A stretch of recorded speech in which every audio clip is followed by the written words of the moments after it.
Hurry up, escape from the back exit right now. There's no time. Can't wait. Your safety isn't guaranteed as it is. Along with David's serious gaze, he grabbed my arm and led me backwards. What on earth is happening? Why is he so frantic? Seemingly sensing my confusion, David explained the situation to me in detail. I was stunned by his revelation. Why would John have such a plan? We've built trust over a long time, but where has that trust gone? It's not my fault. Facing John and his family now is unthinkable. If I do, my life could be in direct danger. The betrayal from John and his parents is too harsh, and I need to prioritize my own safety now. Their actions are absolutely unforgivable. If David hadn't acted quickly to guide me elsewhere, the worst could have happened. I can never forgive them. I have to confront them and find out the truth. I've decided to take action to rectify this situation. With this in mind, I hurriedly left the sushi restaurant. My name is Sarah. I'm 34 years old and live my daily life as a housewife. I enjoy my life with my husband, John, and my in-laws, living as a harmonious family of 4. John and I previously worked together at the same company. Both of us were passionate about our jobs. Although we had different roles, we always pushed each other and enjoyed our mutual growth. Within that connection, we discovered deeper feelings for each other beyond just colleagues and started dating. Naturally, we moved to the next stage, marriage. Our wedding was a joyous occasion celebrated by many friends. Among them, my close friend Lily was especially moved, shedding tears of joy at our wedding. Please build a warm and happy home in the days to come. Receiving her words, Lily, along with other friends, handed me a heartfelt bouquet as a surprise. Wrapped in that warmth, I felt the pinnacle of happiness and was moved to tears, a moment I remember vividly. It was memorable when Lily, with a smile, jokingly said, "You're getting emotional and crying again, huh?" Lily and I have shared a deep friendship since childhood. Our childhood homes were close by, and we spent countless hours at each other's places. The reason we maintained our relationship as close friends bound by deep ties is that we felt strong trust and affection in the time we spent together. While we did make new friends over time, our special moments with Lily were always at the center of our hearts. Receiving heartfelt blessings from such a precious friend was probably the happiest moment I've ever felt. I look forward to expanding this happiness further. Just thinking about it makes my heart race. As a new stage after getting married, my husband and I chose to live with our in-laws. The cause was back pain my father-in-law was experiencing, making his daily tasks a bit challenging. When I learned about this, I naturally thought about supporting them. Sarah, are you sure about this decision? It might affect our newlywed life. John expressed this concern repeatedly, but my thoughts never changed. Getting married means starting anew as a large family, including the in-laws. I believe that a family should always help and support each other. So, if there's anything I can do for them, I'd gladly choose to do so. I'm grateful that such a young couple like you decided to live with us. I feel guilty for making you compromise your new marital life. When I proposed living with my father-in-law, a slightly apologetic expression appeared on his face. However, leaving a family member in distress would be even more painful for me. Later, accepting John's sincere request, I gave up my job and started life as a full-time housewife. My daily life became busier than I imagined. I was responsible for the daily support of my in-laws, whose health I was a bit concerned about, as well as the daily household chores. Moreover, I had to ensure quality time with John, who would return home looking tired after a long day, and occasionally plan activities to entertain my in-laws. Undoubtedly, while I felt satisfaction in my days, I couldn't deny the occasional fatigue and stress. The scarce refreshment times weighed on my mind the most. However, with a strong feeling that if I didn't put in the effort, who would, I persevered day by day. Today was really tough. The department head suddenly handed me a complex task. Moreover, the deadline is shockingly soon. With such a workload, overtime is inevitable. It would have been easier to plan if they had informed me earlier. In the evening, when John comes home looking tired after a long day, he sinks deep into the couch, grabs a drink, and starts talking about the challenges at work and especially about friction with his new boss. It seems that he has some kind of delicate relationship with that boss, and it's evident that it's causing him daily stress. John, good job today. You really face a lot of challenges every day, and I admire you for that. I offered words of appreciation to him. In reality, listening to his concerns and complaints wasn't hard for me, since he is the breadwinner of our household. I felt that it was my role to understand and support his feelings. When I placed a glass of cold water in front of him, John showed a bit of appreciation, took it, and gulped it down in one breath. Sarah, come to think of it, I'm the only one working all the time. Aren't housewives just relaxing at home most of the time? What? I felt a chill in my heart at his sudden words. Somehow, I sensed a subtle sarcasm towards my decision to quit my job and focus on the household.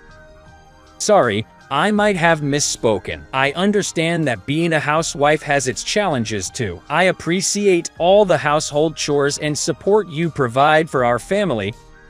After he said that, the atmosphere in the room felt a bit colder for a moment. Noticing this, John tried to lighten the mood with a smile.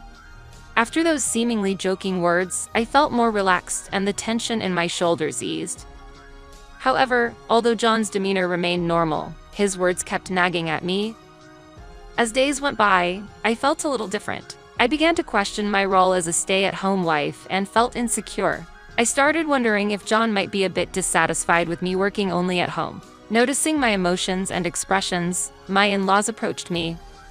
Sarah, is there something on your mind? If there's anything you'd like to discuss with us, please don't hesitate. Keeping concerns to yourself can amplify them. We're worried too, so please let us know if something's up.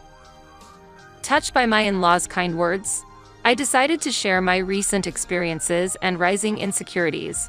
I've been wondering if John thinks it's genuinely okay for me to be at home, or if I should be working outside. I've had these swirling emotions and thoughts, and I wanted to be honest about them.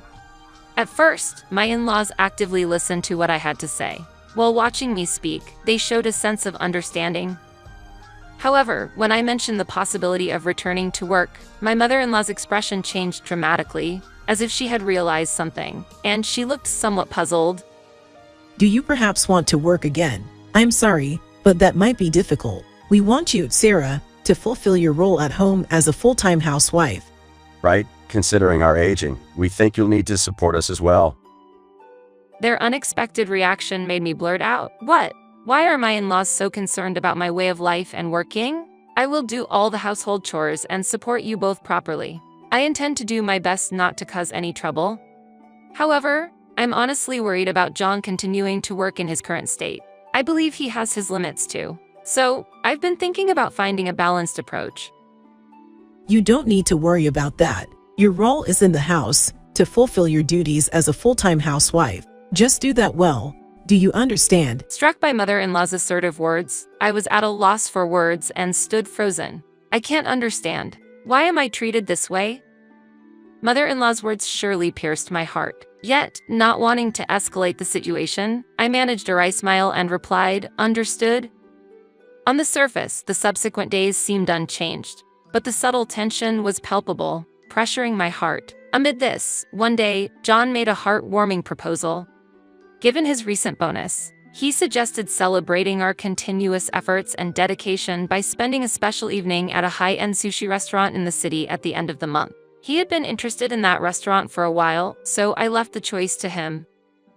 Meanwhile, I busied myself thinking about the dress and accessories I'd wear for that special night. Finally, the much-anticipated day arrived. Not only John but also my in-laws were excited about this new experience. I was full of anticipation about what would be served and the flavors I'd get to savor.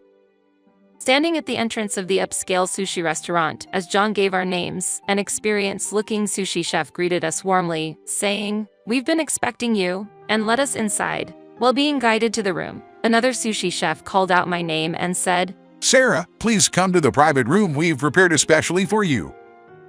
Although I had made the reservation with everyone else, why was I being taken to a different room? The interior of the restaurant was much more luxurious and tasteful than I had imagined. I could tell that this wasn't a standard procedure, but without understanding the situation, I just followed them to the room. Once I entered the room, after a brief moment of silence, the door quietly opened, and a man dressed as a sushi chef came in. I apologize for calling you so suddenly. Do you remember me? When I looked closely at his face, it seemed somewhat familiar. It was David, the husband of Lily, whom I had met only once at Lily's wedding a few years ago. Lily had often told me about his kind nature and various anecdotes about him. But why was he here, and why had he called me to this room? If it was just a greeting as acquaintances, it could be done in front of everyone. My mind was filled with questions about his intentions. Then, David suddenly grabbed my shoulder with a serious expression, as if he was about to convey something important. You need to leave through the back door as soon as possible. We don't have much time. If you continue eating.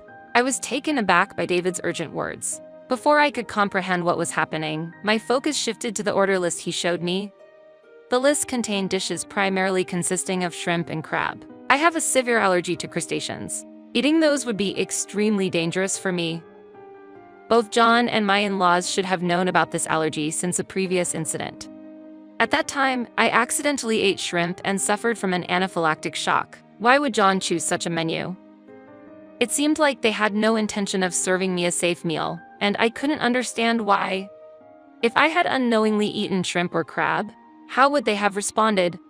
In this unbelievable situation, I felt the trust I had built with them for so long instantly shatter. It was clear that my safety wasn't insured here. I needed to protect myself at this very moment. Thank you so much for helping me. However, I've decided to leave. I deeply bowed in gratitude. At that moment, a hint of relief was evident on David's face as he gently smiled and complimented my decision, saying, You've made a good choice. Under his kind guidance, I quietly exited the upscale sushi restaurant I had long looked forward to visiting. Admittedly, missing out on the delicious sushi I had anticipated was a disappointment. However, thinking of David's promise to make sushi especially for me in the near future warmed my heart. My first action after returning home was to call Lily. Why had John and my in-laws acted so recklessly towards me? While pondering this, I suddenly recalled a story Lily once told me about people who planned to murder their family members to claim huge insurance payouts. In fact, a few years ago, at John's insistence, I had taken out a life insurance policy. I clearly remembered how passionately he persuaded me, assuring that there was absolutely no downside to getting the insurance. Because Lily is deeply involved in the insurance industry, she was able to provide me with detailed information and professional advice. With her explanation, I was convinced that I would not suffer any loss by joining, and despite some reservations, I eventually decided to enroll in the life insurance.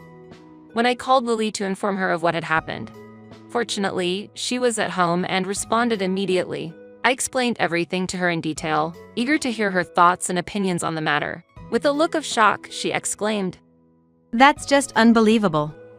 Putting a close friend like you in danger just for money. They must pay for this. From Lily's intensity, I could tell her anger was profound. My own heart swelled with rage, mirroring her fury. In the sushi restaurant, I was focused on keeping myself safe, unable to ponder other matters. However, now, a strong resentment and desire for revenge bubbled up within me towards John and my in-laws, who had seemingly targeted my life for money. Therefore, Lily and I decided to plan our retaliatory actions against them. As we brainstormed various strategies, one particular plan stood out who had seemingly targeted my life for money as something we could immediately undertake. I assume John and my in-laws are currently enjoying delicious sushi at a high-end sushi restaurant in the city. Seizing the moment while they were out, I quickly selected my most important belongings in my room, packed them swiftly, and prepared to leave. If they realized I was still at home and my safety was insured, it's hard to predict their next move. For my own safety, it was crucial to distance myself from John and my in-laws as soon as possible.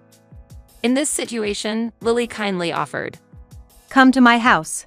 Her place is safe, and I'm considering staying there for a while.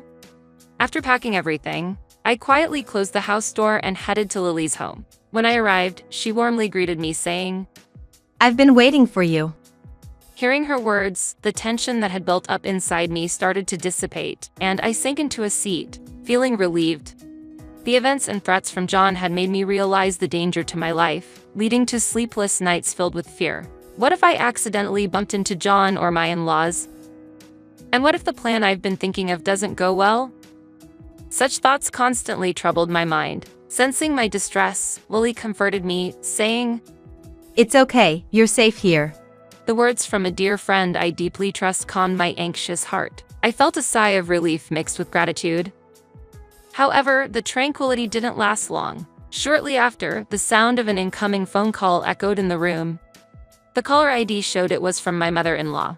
Although I expected her call, seeing it actually happen reignited my anxiety. When our eyes met, it felt like Lily and I were silently communicating. Gathering courage, I answered the call and put it on speaker mode. Heather, where are you now? We came home and noticed some of your things are missing. From her voice, I could sense a hint of urgency and surprise. Likely, upon returning from the sushi restaurant, they found I wasn't home and noticed some of my belongings missing. I apologized for acting without notice. But living with people who might endanger my life became unbearable for me. I sincerely conveyed. It was clear that since she didn't stop John's dangerous actions, she agreed with him. Despite the urge to avoid a conversation with mother-in-law in these circumstances, I encouraged myself and decided to face this challenging situation head-on. What are you talking about? Explain specifically what happened. Are you saying John and we did something wrong? Hearing those words, a clear surprise and a hint of suspicion could be detected in mother-in-law's voice. From her mention of John, too, it was evident she knew something. I almost wanted to laugh at her clumsy attempt to hide it. Struggling to keep my composure, I tried to calmly explain my position and thoughts. There's no need to hide anything anymore. I can sense that you're all up to something, but actions that threaten a life are morally unjustifiable. I'm committed to ensuring my safety. In fact, I had a severe allergic reaction when I accidentally consumed shrimp in the past. It was a life-threatening situation, and there's no guarantee that I'd survive if it happens again. What would you have done if I had died? Once lost, some things can never be reclaimed, whether it's a life or trust between people. Once the floodgates of my emotions were opened, they poured out like an uncontrollable torrent of rain. I felt Lily standing next to me, deeply absorbing and empathizing with every word I said. Her support was the reason I could voice my innermost feelings to mother-in-law honestly. Just think about it. When I expressed my desire to work outside instead of just playing a household role, did you respect that wish? Or do you remember urging me strongly to continue as a stay-at-home wife? Your attitude then gave me a glimpse of your feelings towards me. Still, I tried my best to trust, thinking of you as my own family. I never imagined that trust would lead to betrayal. As emotions welled up, my words flowed continuously. In the face of my intense emotions, mother-in-law seemed overwhelmed and at a loss for words. In the past, I would have listened to mother-in-law and tried to understand her side of the story. But now, I couldn't find that level of patience or understanding within me, especially my feelings towards John and my in-laws. They were incomparably more intense and heated than before. I felt deep anger and disappointment towards their attitude. Despite putting me in danger, they seemed to panic and contact me the moment they sensed something was wrong. Please don't expect my daily life from now on to return to the tranquility it once had, and I ask you to keep a distance from my life. As for the divorce proceedings and other administrative matters, I plan to contact John in the future. Please convey that to my father-in-law. After conveying these strong words, I immediately ended the call with my mother-in-law. Since then, my mother-in-law tried contacting my cell phone numerous times, but I never responded to any of her calls. To avoid her relentless attempts, I added her number to my block list. However, I wasn't planning to stop there. To be honest, my real action was just about to begin. The next night, I called John when I figured he'd be home relaxing after work. As soon as the phone rang, he answered immediately. Is that you, Sarah? I'm so relieved you called. My mom told me she couldn't get a hold of you, and I was wondering what to do. Tell me where you are. Let's meet in person and clear up any misunderstandings. I had expected him to make excuses right until the end. What misunderstanding? I thought. The malicious intent directed at me is a clear fact that cannot be denied. Even if there were some misunderstandings between us, it doesn't justify his actions. I can never forgive behavior like John's. I wonder if he realizes how much his actions have hurt me. John, you always seem to think about protecting yourself. Let me be clear, I've made up my mind. I think we should divorce. The thought of living as a couple with someone who endangers my life is unbearable from the bottom of my heart. I can't see any value or meaning in continuing a relationship with people who don't prioritize my safety and feelings. The most crucial thing in this situation is to ensure my safety. The best means to achieve that has to be sought out by me. And now, John and my in-laws are the obstacles that stand in my way. Divorce? You're joking, right? If you're seriously considering it, have you thought about the risks of a challenging life ahead? Do you really believe you'll find happiness that way? Indeed, as a housewife who has supported our household for a long time, I anticipate many challenges when re-entering society. However, when comparing those difficulties with the daily fear for my life, the choice is clear. My current decision is to ensure my safety and life. Seeing Robert's reaction, he seems to think my decision is misguided, but I have faith in my choice. There's no reason to accept that. Honestly, I think it's pointless talking to you now. It's meaningless to even converse. By the way, did you know that the owner of that sushi restaurant witnessed what you did? If your misconduct becomes public, your reputation will be utterly ruined. Furthermore, there's a possibility that even your mother-in-law and her family could be implicated in this matter. With a smirk, I coldly informed him of this. His shocked and desperate voice was evident on the other end of the phone, searching for words. He took a deep breath and once again pleaded for forgiveness. Please, reconsider. I truly love you. I deeply regret my actions. I want us to start over. As I listened to him, my heart was filled with rage. I had no choice but to harbor these feelings towards his past choices and actions. I deeply regretted ever marrying such a person. There's no need to talk anymore. Whatever happens to you from now on is your own choice, but try to live a good life. I then ended our conversation there. Although John kept saying things like please wait a bit longer or do something about it, there was no reason for me to heed his pleas. Above all, maintaining a relationship with John and my in-laws in this situation was unthinkable for me. Spending any more time for their sake seemed extremely inefficient and worthless in my eyes. The moment I blocked his contact, the tension and discomfort that had been building up inside me were swept away, and I felt refreshed. After things had settled down a bit, I called my friend Lily. Sensing my emotions, she said, "You really did well." The moment I heard Lily's warm words, tears welled up in my eyes and flowed freely. After that, I sent an official divorce paper to John. However, I didn't get any response or signature from him. Perhaps he never intended to end our marriage. Thus, I decided to take further action by hiring a lawyer and expert in the field to mediate the divorce. Due to David and his specific testimony, it became clear that John and his family threatened my life to get insurance money. Once this fact was confirmed, they had no choice but to face legal consequences.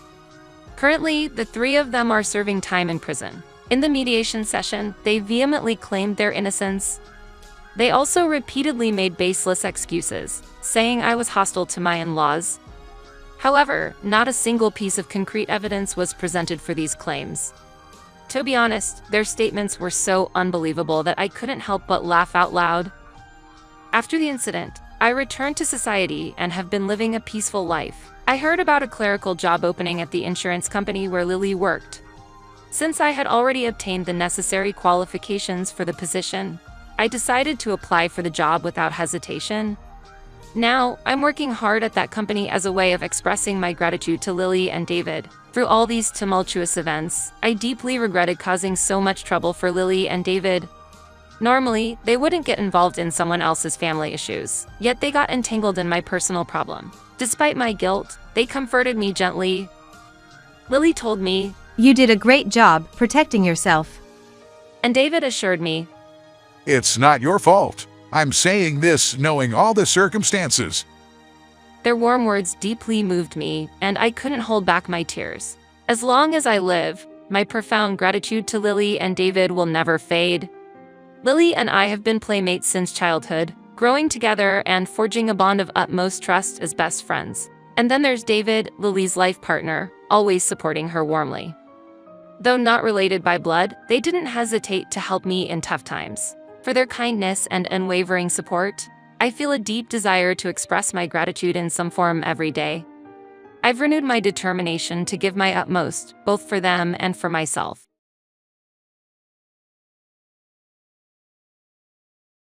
Poor Scott just graduated from high school, but I suppose I'll give him a shot. I'm going to ask him a really difficult question. I will give him $100,000 if he can figure it out. What? What on earth is she saying? She was the girl I admired in high school. the person who showed kindness to a lonely man without friends like me.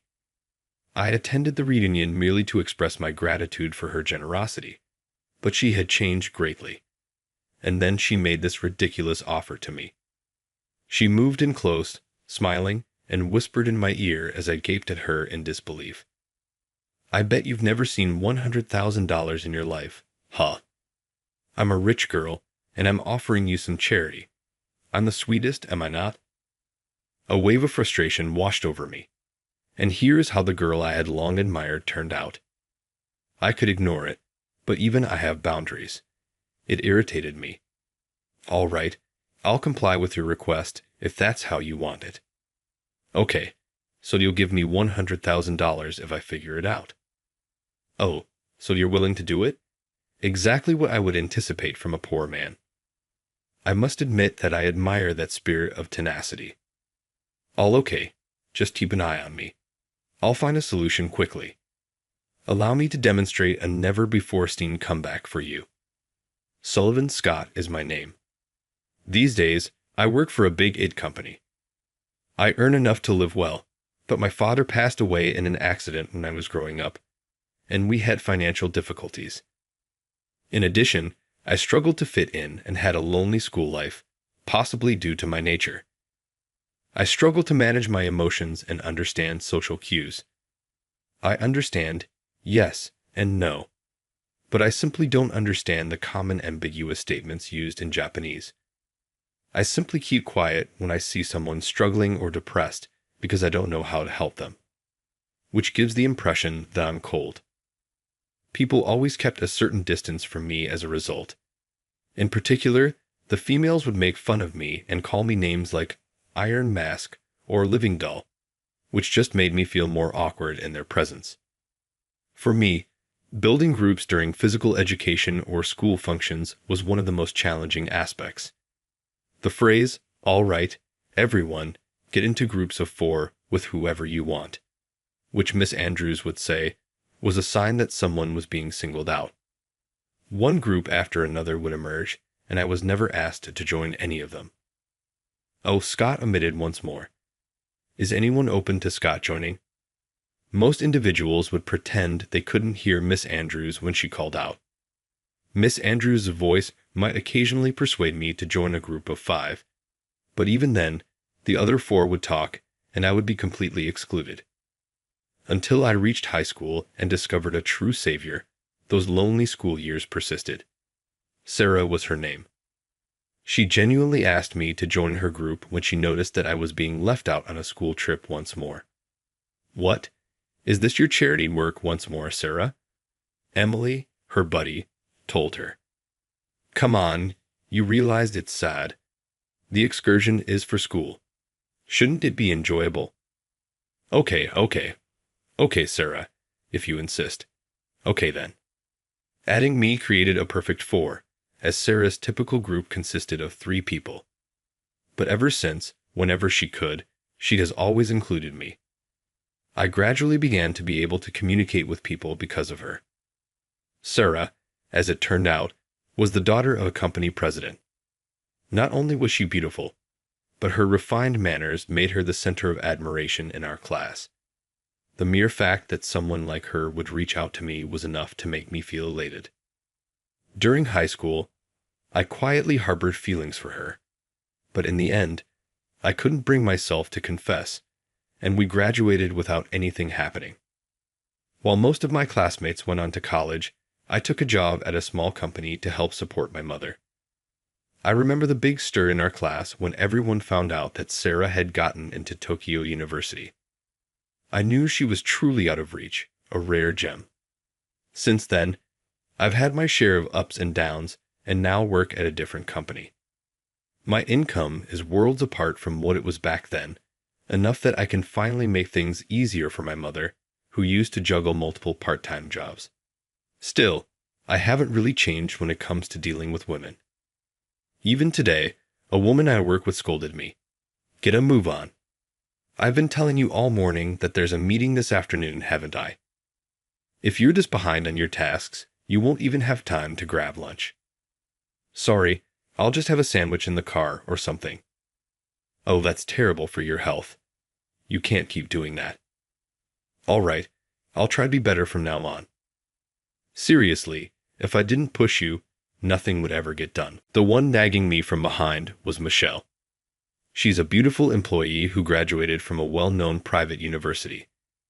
At my current job, the schedule is packed down to the minute. I'm the type who forgets the time when I'm focused, so without her support, I can't seem to manage my tasks well.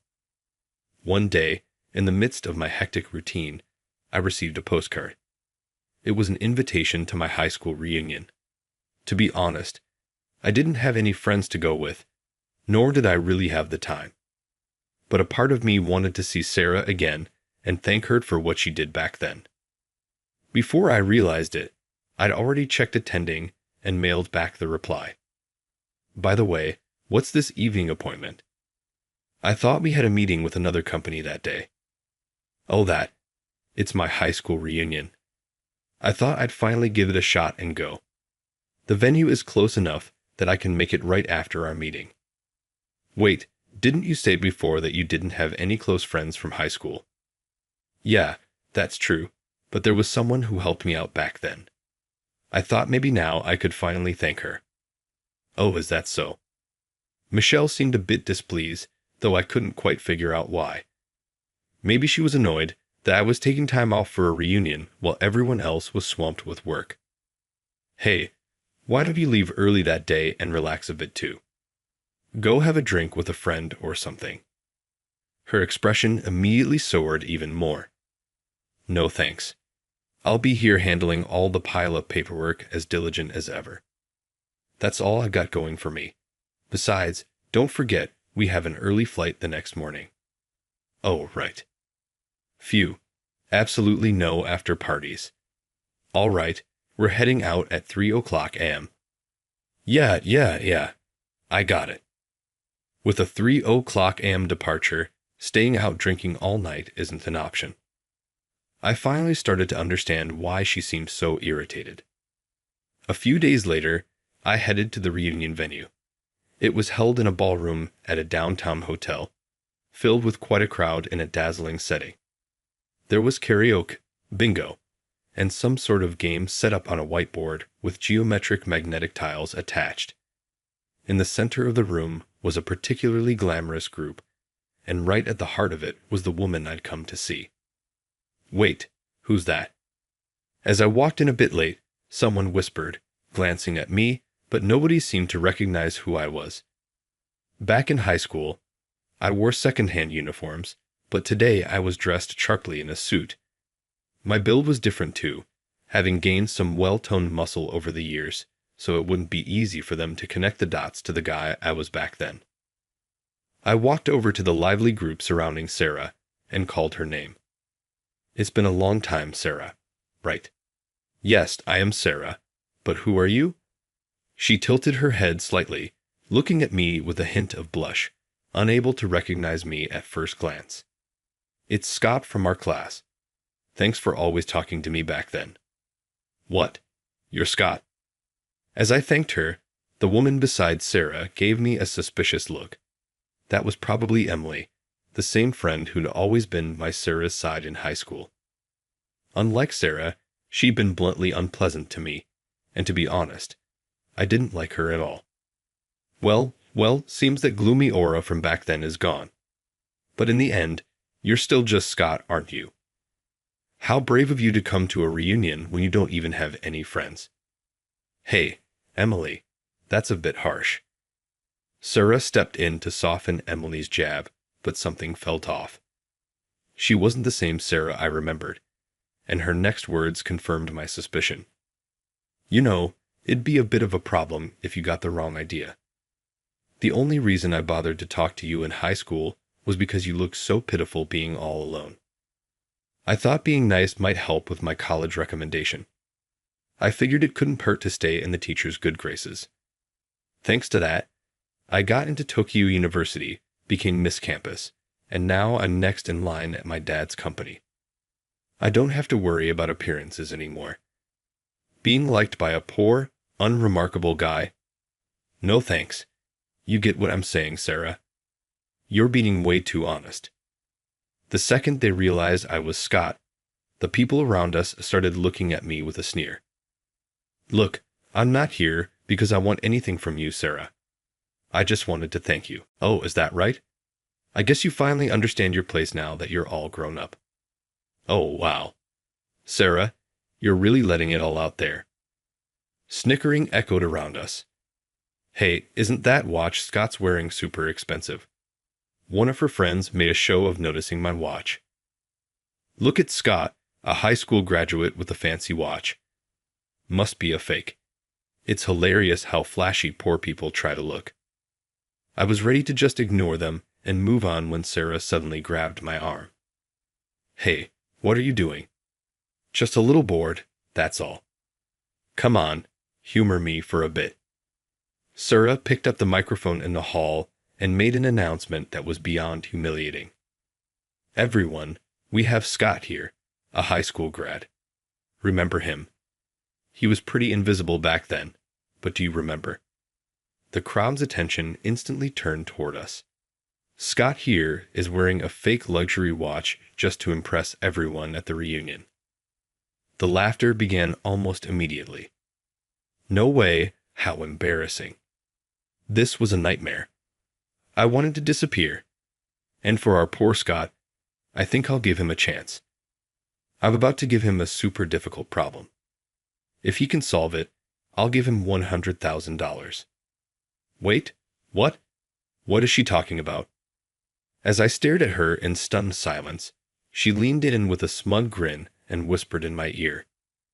You've probably never seen that much money in your life, have you? A rich girl like me is offering to help you out. Aren't I just the sweetest? I was furious. The girl I had admired all this time turned out to be like this. I could just let it go, but even I have my limits. It got under my skin. If that's how you want it, then fine. I'll take you up on that. All right, so if I solve it, you'll give me $100,000, right? Oh, you're actually up for it. That's what I like about poor folks, their scrappy spirit. The crowd was buzzing with excitement. Oh, go for it, Scott. Just the other day, a friend mentioned an incredibly hard problem. They said anyone who solved it would be a genius. Even someone from Tokyo University couldn't solve it right away. Think you can handle it? She began writing the problem on the whiteboard. It was a question from the 1990 International Mathematical Olympiad held in China. That's what they call the Master Demon Pro problem. This is way too hard. Looks like you're in big trouble, Scott. Amid the mocking laughter, I responded with a straight face. This is all you've got. The answer is right in front of everyone watching. I breezed through the problem without even breaking a sweat, solving it in less than a minute. No way. I can't believe it. At first, people around me were stunned, not comprehending what just happened. But then they burst into applause and cheers. Unbelievable, Scott. This guy just won $100,000. As the crowd's mocking turns into cheers, Sarah shoots an angry glare at me. Just because you managed to solve one problem, don't start acting all high and mighty. A lowly high school graduate like you will always be just that, a poor nobody. I didn't mean to upset her, but it's already out of control.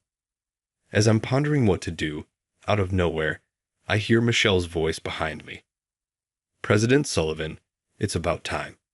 If we don't get you to the hotel soon, it might affect tomorrow's work. Oh, Michelle, seeing her here, someone who wasn't supposed to be in this crowd, gives me an odd sense of relief. The people around us, hearing her address me, are now buzzing with confusion. Wait, President? Who is that beautiful woman? Also, as it seems, someone here has been quite disrespectful to our company's president. I'd like to clarify. Mr. Sullivan graduated from Cambridge, and our company ranks among the top in the nation. He's neither a high school grad nor poor, for the record. Now shall we, Mr. Sullivan? Yeah, let's go. As Michelle and I start to exit the room, gasps and murmurs ripple through the crowd. Wait, I know her. She's the famous assistant from SKT System Solutions. So does that mean Scott is the president of that company? Come to think of it, I think I've seen him in a business magazine before.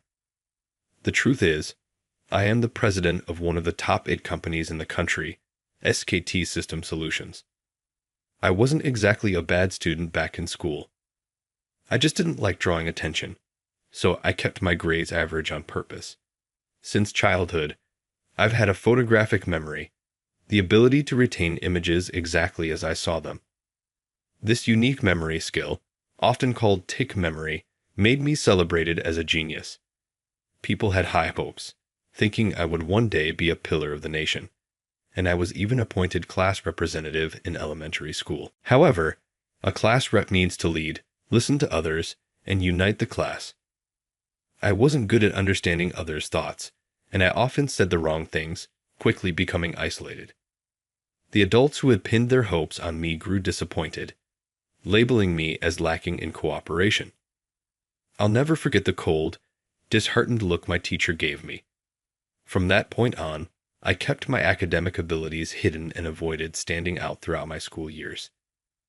I was seen as a failure, lacking intelligence, social skills, and money.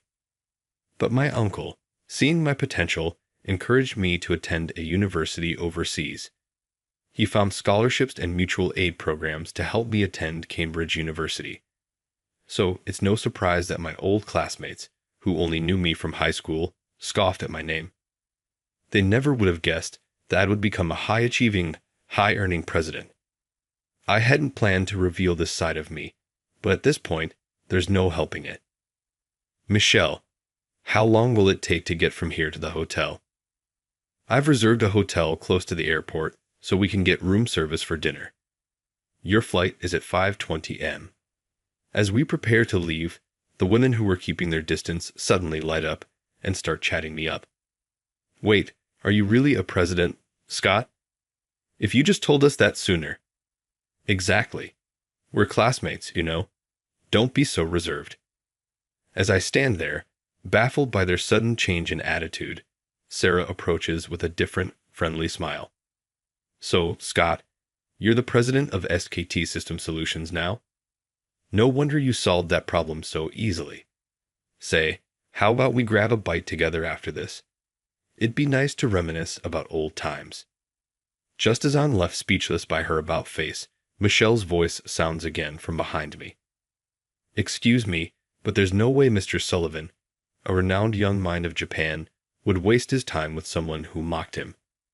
You mentioned giving $100,000 if he solved the problem, but our company's annual revenue is in the tens of billions of dollars. Trying to lure Mr. Sullivan with such a small amount is pointless. The tens of billions of dollars. As Sarah and her friends stand speechless, Michelle takes my hand and confidently leads me through the hall. And just like that, I turned the reunion I looked forward to into a grand showcase of karma.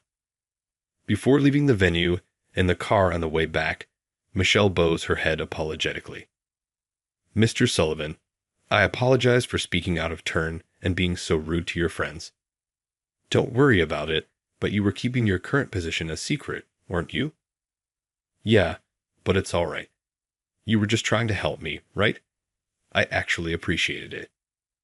You did. Then I'm glad. Hearing that, her cheeks turn red all the way to her ears, and seeing her like that, I find her even more endearing. A few months later, while out in the suburbs on personal business, I catch sight of a woman who looks remarkably like Sarah. Her posture looks weary, a stark contrast to the confident presence she once had. Is that Sarah? I call out, and she turns around startled. It's undeniably Sarah. Scott, are you okay? You look exhausted. When I speak my mind, she gives a bitter laugh. You probably already know, right? Our company got delisted recently. I'm sure you're here to laugh at the one who insulted you. Really? I'm sorry. I'm clueless about stocks.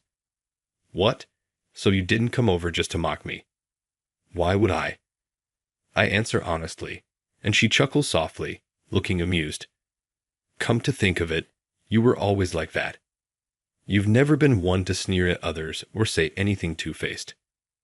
Sorry, I guess subtlety isn't my strength. There's no need to apologize. That's actually something to be proud of. Maybe, but it's true that back in school, you were my motivation. I genuinely liked you, so when I heard you preferred intelligent guys, I studied my heart out. That's how I ended up going to Cambridge.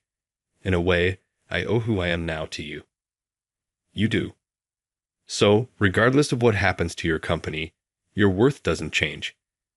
I understand things are tough right now, but I don't think giving up is the answer. Don't you agree? You're right, but I've already been working so hard. And while you might be concerned about being listed, our company is highly profitable as a private unicorn. Sure, listing brings credibility, but it also comes with restrictions. No listing costs fewer risks of acquisition. It's a matter of management style. You're smart, Sarah. Why not build the company you really want? You're right. Born as a president's daughter, I've always lived trying to meet others' expectations. But maybe it's time I try my own approach. Thank you. I'm going to give it a shot. Not long after, I hear she launched a new jewelry brand. Previously, they focused on high-end pieces, but now she's also offering affordable items for everyday use. Her brand has garnered significant attention for its successful new market strategy. So I decide to place an order with her brand for my company's commemorative gifts. Honestly, it's my way of giving back to her for her hard work. She soon visits our office. Mr. Sullivan, thank you so much for choosing our company. No problem. I'd heard you were doing well after all your hard work, so consider this both a congratulations and an order. Still, it means so much to me. If you're free, would you join me for dinner after our meeting? As she quickly invites me, Michelle just as quickly interjects. Unfortunately, Mr. Sullivan has a dinner meeting scheduled with a client tonight.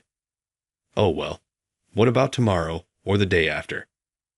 No, I'm afraid his schedule is fully booked for the next 3 months. Then after that? No, his schedule will remain fully booked indefinitely. Watching their back and forth, I can barely hold back my laughter. I can't help but chuckle, and Sarah looks visibly relieved. I'm glad to see you smiling like this, Scott. What are you talking about? Mr. Sullivan is always smiling. Yes, well, that must be because you're by his side. That puts my mind at ease. Beautiful, take good care of him, okay. Support him well. Of course, even without you saying so, I'll be here to support him for life. Well, that's good to hear. I'll take my leave now, Mr. Sullivan. I look forward to working with you in the future. Sarah seemed different somehow, as though she'd shed her old self. Curious, I couldn't help but ask her. Sarah, you seem different. Did something shift for you? Oh, you noticed. Actually, when my father's company was in trouble, all those people who'd been hanging around me just vanished. I thought they were my close friends, so it was a shock. But deep down, I realized that's just how things are. All the effort I put into being liked was only worth so much, and just like that, it was gone. So I decided to stop caring about what others think and just live true to myself. I see. I think that's great, the way you are now, Sarah. You seem more alive than ever. Thank you, Scott. You said I saved you back in high school, but this time, it's the other way around. You saved me. Truly, thank you. No, it was all you. You're the one who worked hard to overcome it. You haven't changed, Scott. With a smile, Sarah left the office. Since then, we've remained good friends, talking regularly. Back in school, I was at my lowest point, but because of that time, I can now fully appreciate where I am. For anyone feeling like they're at rock bottom, I hope you can take a step back and see the big picture. One day, you'll be able to look back and laugh, thinking, yeah, I went through that too.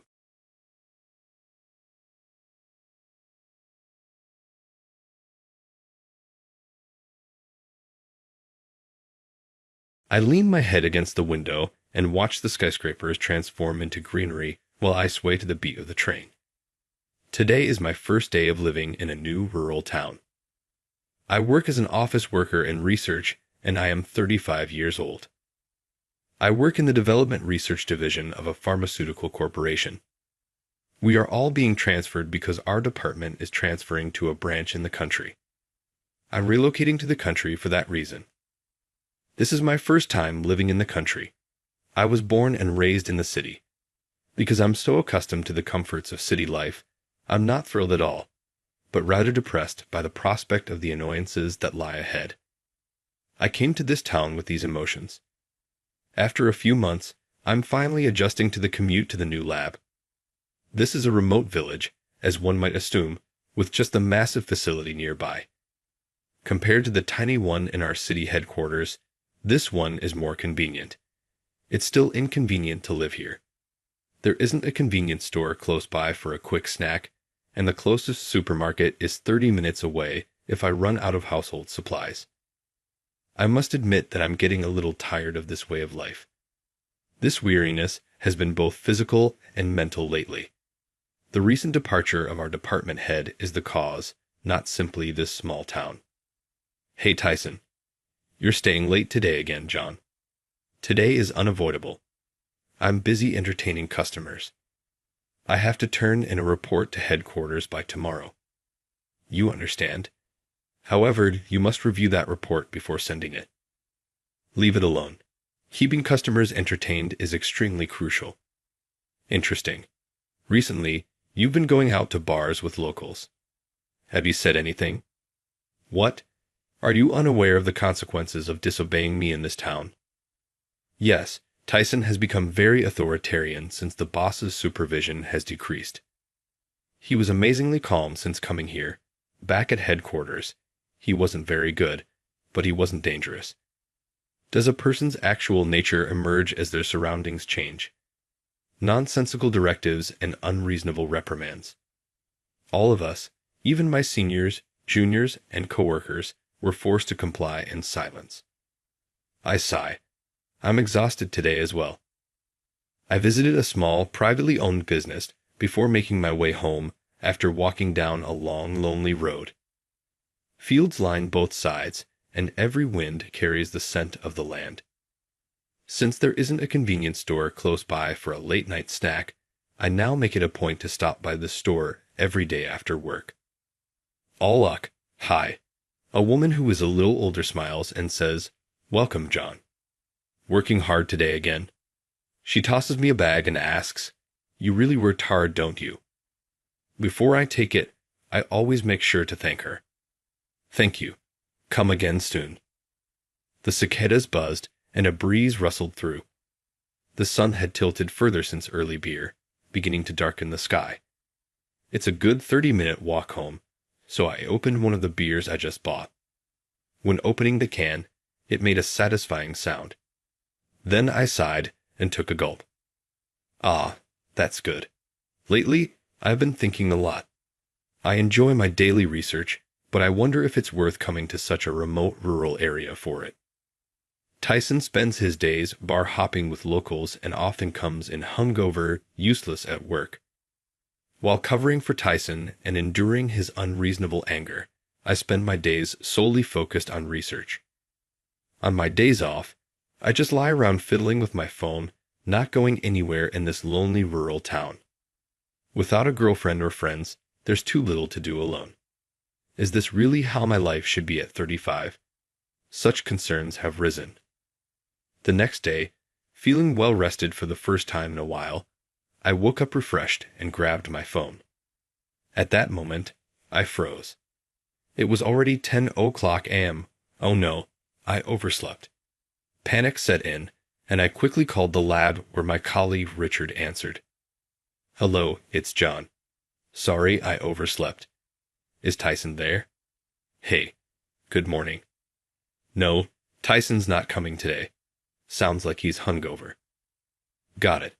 Sorry, I'm on my way now. Just leave it. It's cool. Why don't you take the day off? You've been looking down lately. Probably tired. Take a break today." I've got your work covered. Taking my colleague's advice, I decided to skip work for the day. When was the last time I skipped work? But what to do now?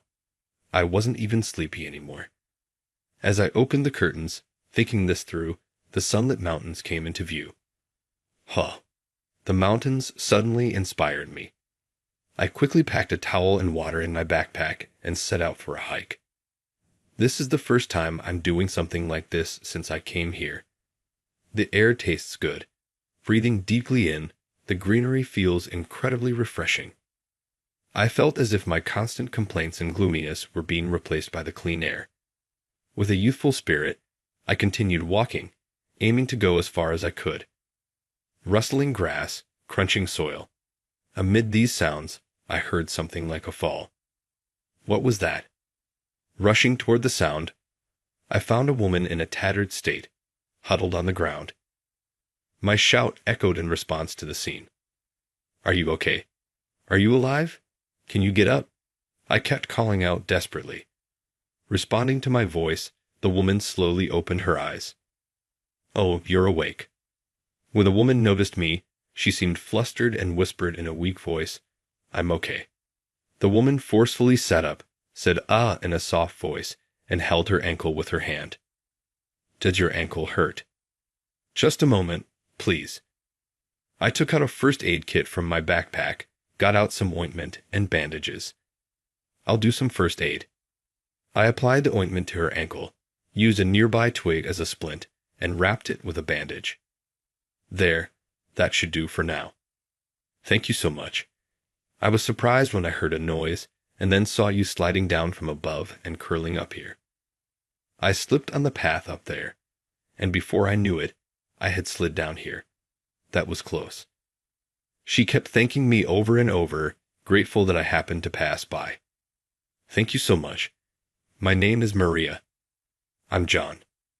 If you don't mind, I can take you to the hospital. I could possibly ask you to do that. I can walk by myself. Ouch. See, you're still in pain. You can't walk like that. Don't force yourself, and don't mind if I smell a bit sweaty. As I said this, I squatted down to let her climb on my back. Maria hesitantly got on. I can't believe you're doing all this for me. I'm so sorry. No worries. Carrying her on my back, supporting the backpack with my stomach, we slowly descended the mountain, chatting about various things. Maria had also moved from the city, and today she had taken a day off before starting a new job to visit this mountain. We especially hit it off, talking about the differences between city and rural life. Eventually, our conversation shifted to more personal topics. Do you work at that big research lab? Yes, I do. She looked surprised. I moved here after our department transferred from the headquarters. Is that so? After thinking for a bit, she asked me another question. How was your job? Well, I've gotten used to the new workplace, but actually, my boss, his personality has changed lately, and it's been tough. Haha. I ended up telling Maria about how my boss had changed since moving here, how he started acting superior, as if he were the top dog, looking down on his subordinates, not doing any work, and using company money to go bar hopping with locals under the guise of business entertainment. It had been a while since I talked to someone outside of work, so I accidentally shared more than I intended. Maria listened quietly and said, That sounds tough. I've been feeling down lately, but coming to the mountain today made me feel refreshed. It's like I can now focus on working together with everyone. Thank you for listening. After our talk, I carried her down the mountain in silence and took her to a small hospital at the foot of the mountain. She assured me she could take a taxi home, so I left. I thought waiting might take care of her, but by the time I realized it, it was already evening. It had been a while since I felt this uplifted in the evening. Thinking of Maria's smile made me feel refreshed on my way home. In the following weeks, life continued as usual, with my work, looking after my juniors, and covering for Tyson. I was getting used to life here, and the warmth of the small rural community grew on me. The kindness in a rural town is something you don't often find in the city.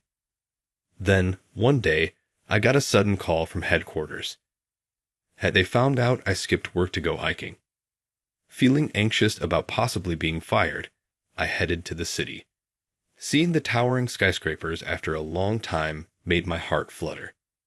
When I lived there, I never noticed, but the air felt like it was mixed with various things, making my nose feel stuck. With my heartbeat racing in fear, I calmed myself as I visited the CEO's office at the headquarters. "Excuse me," as I entered, the CEO greeted me with a smile. "Hey, long time no see, John. Have you lost some weight?" Seeing the CEO as usual confused me. I had been expecting to be fired, so it felt unexpected. The CEO engaged in some small talk for a while, and I went along with it. The main topic didn't seem to come up. What was this meeting about after all? Just as I was wondering, there was a knock on the door. "Come in," the CEO responded, and the door swung open energetically. To my surprise, the woman who entered was Maria, the one who had injured her foot on the mountain. "Wait, aren't you the person from that time? Why are you here?" Surprised, I stared at her as she blushed and shyly said, "I'm sorry about the other day." The CEO, addressing Maria, urged her, "Come here," while I stood there with a puzzled look. Maria cleared her throat, just like the CEO, and began to speak. "Thank you for helping me that day. My injury has completely healed, thanks to you. I apologize for the late introduction, but I'm Maria, the CEO's daughter." "CEO's daughter? Why were you in that town?" "So, you hadn't heard that confirms what I said was true." "That's right." Lost in their conversation, I struggled to follow. "Tyson is no good anymore. There's no information sharing at all." "Indeed," she added. Excuse me." Unable to hold back, I interrupted. Maria smiled at me. "Actually, I was supposed to join the development research department in that town, but I injured my foot and had to return home for recovery. I had told Tyson to convey this to everyone, including you, but it seems no one was informed." "Guess I heard nothing about it," I said. "I brought up the need for reform to the CEO right after hearing a department situation from you. That's what I wanted to hear from you." The CEO added, "Is that so? But why me?" "Because your attitude towards work is admirable. Really, what you shared while carrying me mirrored what my mother used to say." The CEO nodded at me. Maria's words, "cherish unity," as she said, are similar to my late wife's philosophy. She passed away 25 years ago from an illness. It was the first time I felt like my heart was torn out. Since then, I've immersed myself in work, maybe to recover. I've been working to reduce the number of families experiencing what my daughter and I went through, helping increase lives saved by medicine. So, our company's foundation is built on my wife's words. Cherish unity. The people waiting for our medicine are not strangers. They share our fate. I see. Which brings me to this. I want you to take over as head of the Development Research Department. Hearing this, I felt a shock as if struck by lightning. Me? I'm honored. But why? I was so flustered that I repeated the same question and then, embarrassedly, shut my mouth. The Development Research Department is the heart of our company. I want someone who sees helping people as natural and shares my vision to lead it. The CEO smiled warmly, a soft expression I felt I was seeing for the first time. I felt a surge of energy welling up inside me and simply bowed my head. I'll help too. Let's work together. See you later. Then, we'll take care of the formal procedures another day. As I was about to leave the room, saying thank you in response to the CEO's words, I heard a clearing of the throat. The CEO, as a father, said, "Thank you for helping my daughter. I'm truly grateful. Things will get busy, but when you have time, I'd like to properly thank you." The CEO bowed slowly. "Don't do that. Please raise your head." I only did what anyone would do as a person. Upon hearing my words, the CEO slowly raised his head, looked into my eyes, and said, "Thank you again." I bowed to the CEO and left his office with Maria. Well, I never imagined it would turn out like this. I just gazed out at the view of the buildings turning into greenery. I was reminded of the day I moved, but unlike that day, Maria was now beside me, and I had an important mission of reform ahead. It's going to be busy, but at least it's goodbye to those days of aimlessly following a superior. I felt a passion surging inside me, warming me up. It's been a while since I've felt this way, perhaps since I was a new employee. I want to help people. That's why I chose this job and this company, drawn by the CEO's character. I had always wondered if it was the right choice, but now I realize it's not about validating that choice, but about making it right. I'll continue to devote myself to research for others. The future surely looks bright. Squinting at the dazzling sunset for a moment, the rural town came into view. I'm looking forward to the future. Upon hearing Maria's words, I slowly nodded in agreement.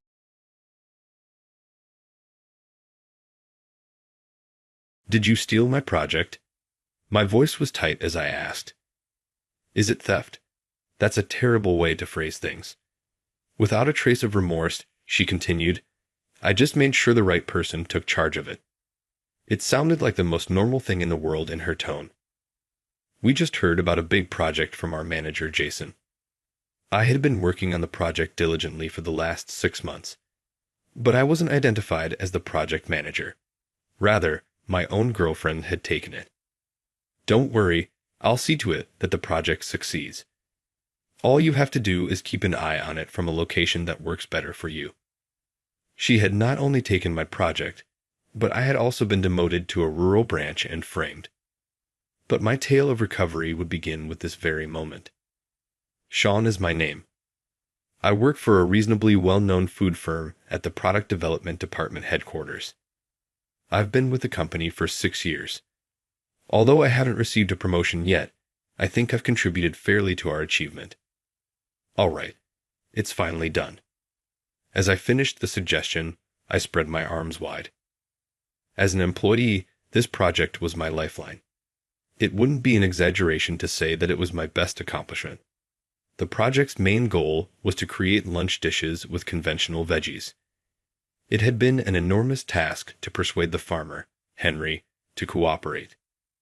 He had a rigorous policy of never working with national corporations, even if he sold his vegetables to neighborhood restaurants. Innumerable times, I had been rejected.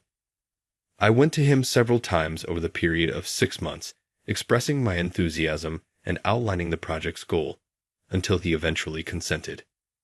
Henry had smiled ruefully as he replied, "Sean, I gave in to your persistence," implying that I might have wore him down.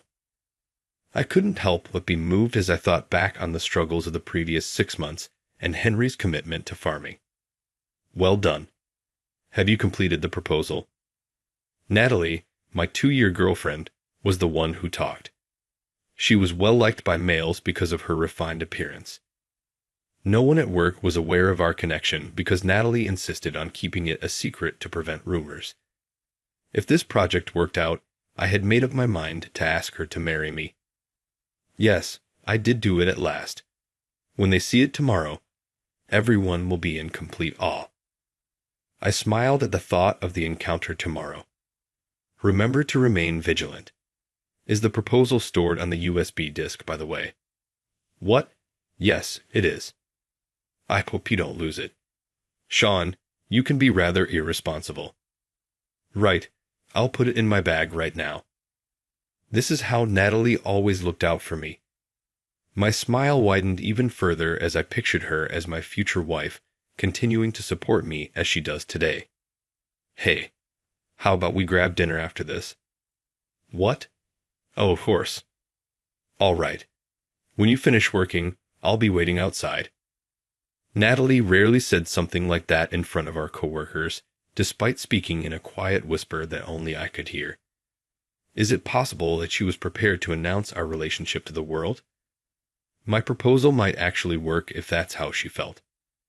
Natalie regarded me silently, her face blank, while I reveled in this hopeful thought. I had consumed more alcohol than usual the night before. I recalled Natalie picking me up and taking me home. However, I had to rush to work because it was already dawn when I woke up. I frantically searched for Natalie so I could thank her for her assistance, but she was not there. She's not here yet. Oh well, I'll just focus on the meeting for now. Shaking off my unease, I plugged the USB drive into my computer. Yesterday, I had planned to review the proposal I had completed to do a final check, but what? It's gone. Why? It was nowhere to be found. No matter how much I searched the memory, the proposal was gone. Thinking I might have saved it on another USB drive, I checked my other drives, but they were also empty. If I don't do something, it'll be time for the meeting. What do I do? The meeting was scheduled to start right after the morning assembly, first thing in the morning. There was no way I could recreate the entire proposal in time. Before I could figure out a solution, the morning assembly began. After the assembly, I decided to approach Jason, our manager, to explain the situation and ask if we could delay the meeting. I understand your frustration, but we can't postpone it. Let's look forward to your next project. As expected, his response was a firm no. It was my own carelessness, but how could I possibly explain this to Henry, who had kindly approved it?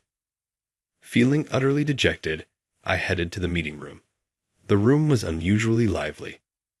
This seals it. Natalie's project is the winner. Clap, clap, clap. Applause filled the room as Natalie stood at the center of attention. But I couldn't bring myself to join in, because the project Natalie was presenting was.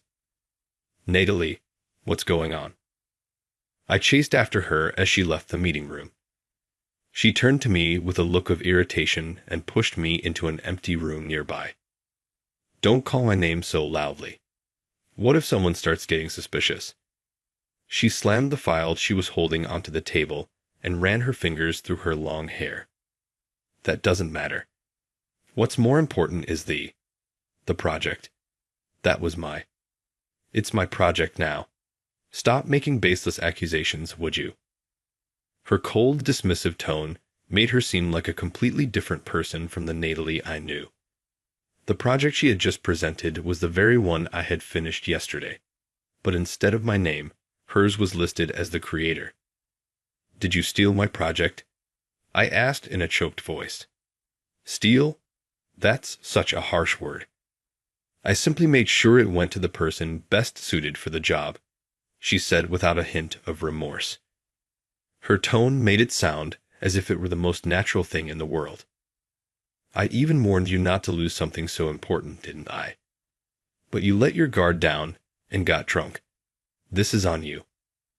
Wait, are you telling me that you invited me out last night just for this? Who knows?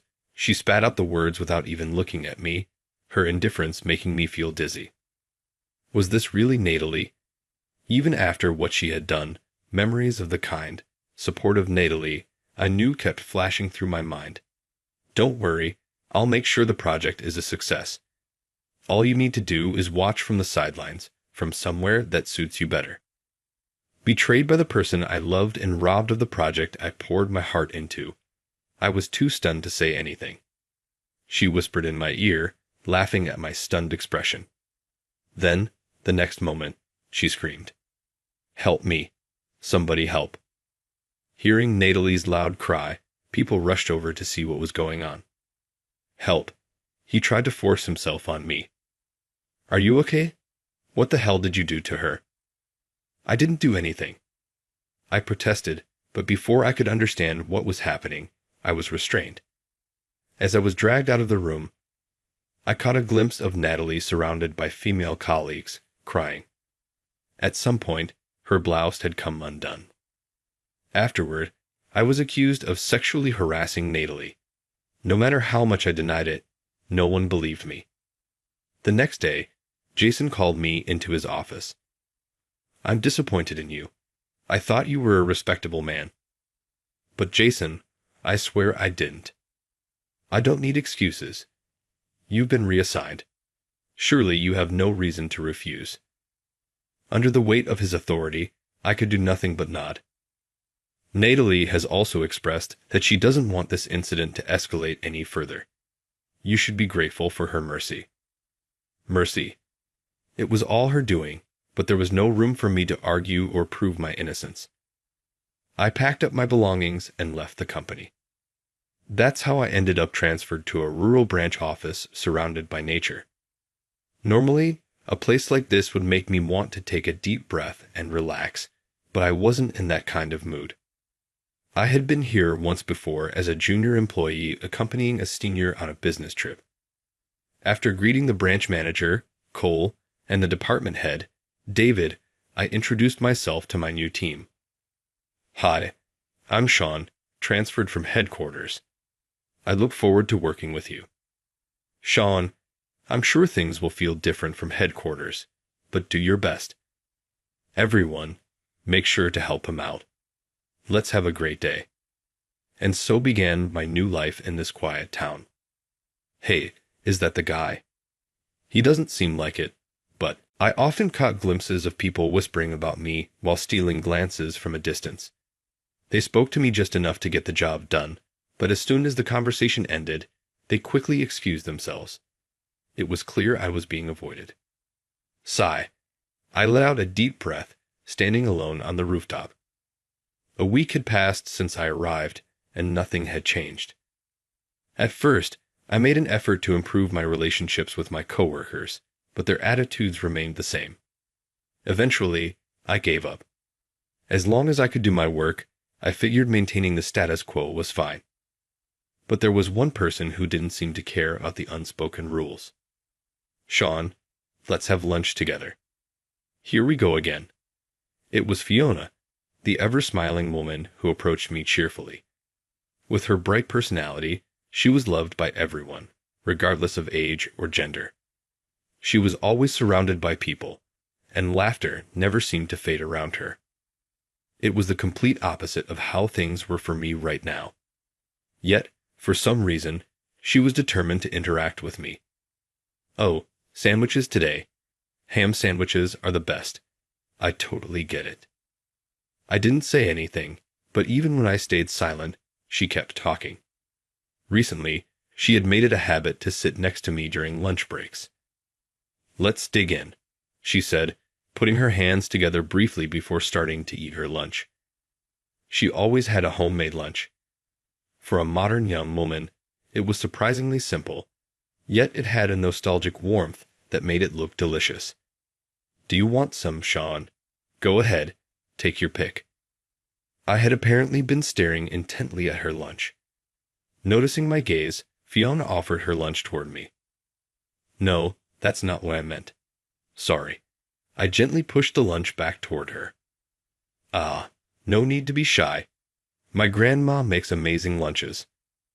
With a disappointed look, she reluctantly placed the box back on her lap. Your grandma makes it for you? Her dejected expression caught me off guard, and I ended up asking without thinking. Yes, she makes hers and mine at the same time. Ah, Sean, you're finally talking to me. She seemed genuinely happy that I spoke up. I didn't mean anything by it.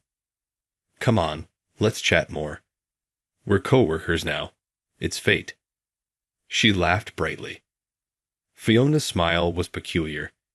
It had a warmth that made it hard not to smile back. Even if you say that, I don't really have much to say. Then I'll ask the questions. She raised her hand like an eager school kid waiting for the teacher to call on her. Trying to suppress a laugh, I replied curtly, Fine. What do you want to know? Her face lit up at my response, and the barrage of questions began. Okay, first, tell me about headquarters. Do you ever run into Mr. Sullivan? Do celebrities really visit the office? And what kind of work did you do there? Oh, and the city must have tons of trendy places, right? Have you ever gone to any? Her enthusiasm was overwhelming. Leaning forward as she asked each question, I figured she'd be satisfied if I indulged her for a bit. I skirted around the details about my work, as I wasn't keen on revisiting those memories. Wow, that's amazing. Working in the city sounds so cool. Do you want to work at headquarters someday? Her eager expression made her intentions clear, but I asked anyway. Yes, I've always dreamed of working there. That's why I've been working so hard. Is that so? A lot of people here dream of transferring to headquarters, you know. That's why deep down, they'd probably love to ask you questions. But they don't want to talk to someone like me, right? I couldn't stop myself from blurting it out. That's not true. It's just that everyone's hung up on that rumor. Rumor? It was the first I'd heard of it. When I asked, Thea hesitated, then answered cautiously. Well, before you were assigned here, an email circulated saying the guy coming from headquarters, seen, got sent here because of a harassment scandal. Be careful around him. Her words made everything click into place. Of course, no one would want to engage with someone labeled as a harasser. The whispers on my first day, the distance everyone kept, it all made sense now. David told everyone not to take the email seriously, but it still shook people up. But I don't believe for a second that you're that kind of person, Scene. What makes you so sure? The words came out colder than I intended. As soon as I said it, I regretted it. Sorry, there's no point in me saying that to you. No, I'm sorry too. Silence hummed heavy between us. As the tension became unbearable and I started to stand, Thea suddenly blurted out an unexpected suggestion. I know. Let's throw a welcome party for you, Scene. If everyone gets to know you, I'm sure they'll understand. Wait, no, that's not really. There's no time like the present. I'll talk to David about it. Look forward to it. Ignoring my protests, she quickly packed up her lunch and left the rooftop before I could stop her. Her pushy energy was a bit much, but at the same time, I couldn't help but feel grateful that she was willing to talk to me despite the rumors. It wasn't hard to see why everyone liked her. Reflecting on those few minutes, I found myself smiling as I finished the rest of my sandwich. David was on board with Thea's idea immediately, and a welcome party for me was arranged. The workplace camaraderie seemed strong, and everyone appeared to be enjoying themselves. Thanks to the relaxed atmosphere and a bit of alcohol, I managed to connect with my coworkers a little. From across the room, I noticed Thea watching me as I laughed and conversed with everyone. She caught my gaze, gave me a thumbs up, and smiled brightly. The party ended on a cheerful note, and we all began heading home. Since Thea and I lived in the same direction, we walked partway together. Tonight was fun, wasn't it? Thea's voice was lighter than usual, probably from the drinks. Yeah, it's been a while since I enjoyed myself like that. Great. It was your welcome party after all. I feel bad if you didn't have fun after I planned it. It was still puzzling why Thea cared so much about me, but I was genuinely grateful for her efforts to help me break the ice with everyone. Hey, Scene, can I ask you something? Sure, as long as it's something I can answer. The drinks and the night's positive energy made me lower my guard. Why did you transfer from headquarters? Was there a specific reason? The memories of that day came flooding back. I was demoted. The official reason was harassment. I didn't do it, though. My project was stolen, and then I was framed by someone I thought I loved. I told her the truth. Thea's face twisted with disbelief. That's awful. How could someone do that to you? I never imagined it would happen to me. What about that girlfriend? What's she doing now? That day revealed Natalie's true nature. 2 years of my life wasted, blinded by love. The thought of my own foolishness made me laugh bitterly. Who knows? Probably thriving at headquarters. Not that I care anymore. I dismissed it with a bitter tone and quickened my pace. The anger I thought I'd buried began to rise again as I revisited those memories. Aren't you frustrated? Her question stopped me in my tracks, releasing a flood of pent-up emotion. Frustrated. Of course I am. I lost everything. my career, my hard-earned project, and someone I was ready to marry. All of it, gone in an instant. Then why didn't you fight harder? Was your determination, your passion, so weak that it could be snuffed out that easily? Do you think I didn't fight? I tried. But by the time I realized it, they had already surrounded me, leaving me no choice. What do you know about it, sitting comfortably in this rural branch? Don't act like you understand me. The words erupted from me, fueled by anger and frustration. Then I noticed her. Thea stood there trembling, her shoulders shaking. You're right. I overstepped. I'm sorry, she said, her voice barely audible before running past me. As she passed, I saw tears streaming down her face. Thea. My hand reached out to stop her, but it grasped only air. Even though I was the one who chose to share the painful parts of my past, I lashed out at her with cruel words, almost like I was taking out my frustrations. The person I should have been angry at was myself, not her. As I stared in the direction Thea had walked away, a deep sense of self-loathing engulfed me. The next day, I searched for Thea, wanting to apologize. But whenever I tried to approach her, she avoided me. Seeing this, our coworkers began to notice something was wrong. I found myself isolated at work once again. Unlike before, though, no one even tried to come near me. It was only in this situation that I finally realized how much Thea had been bridging the gap between me and everyone else. She must have been helping me in countless ways. Thanks to her, I had been able to work without any major issues here. Disgusted with my own shortcomings, I waited until after work, scanning the crowd of people leaving the office for Thea. Thea. Startled by my voice, she turned. I pleaded with her to come with me to a nearby park, and she reluctantly agreed. Scene. What's this about? She wouldn't even look me in the eye, and that was only natural. After all, I had said such hurtful things to someone who had been so considerate of me. I'm sorry about the other day. I said terrible things to you because I let my emotions take over. You don't have to forgive me. I wouldn't expect you to, but please, let me apologize. I truly regret what I said. Even this apology might seem selfish, I thought, but this time, I wanted to face Fiona honestly. You were so kind to me when I had just transferred here, but I lashed out and hurt you. Fiona, you saved me when I was in such a dark place, and I threw that kindness back in your face. I had thought I didn't care about anything anymore, but I found myself looking forward to you talking to me every day. I had been happy to chat with everyone at the welcome party, something I didn't think I'd enjoy, and yet I allowed myself to get trapped in my past wounds and shut myself off again. I pushed away the hand that was reaching out to me. How foolish I was. How weak I was. Scene, look at me. When I raised my head, Fiona was smiling. I was thoughtless too. I pushed my own feelings onto you when you were going through something so painful. I'm sorry as well, she said, bowing her head. Fiona, you didn't do anything wrong. I'm the one at fault. No, it's on me. No, it's my fault.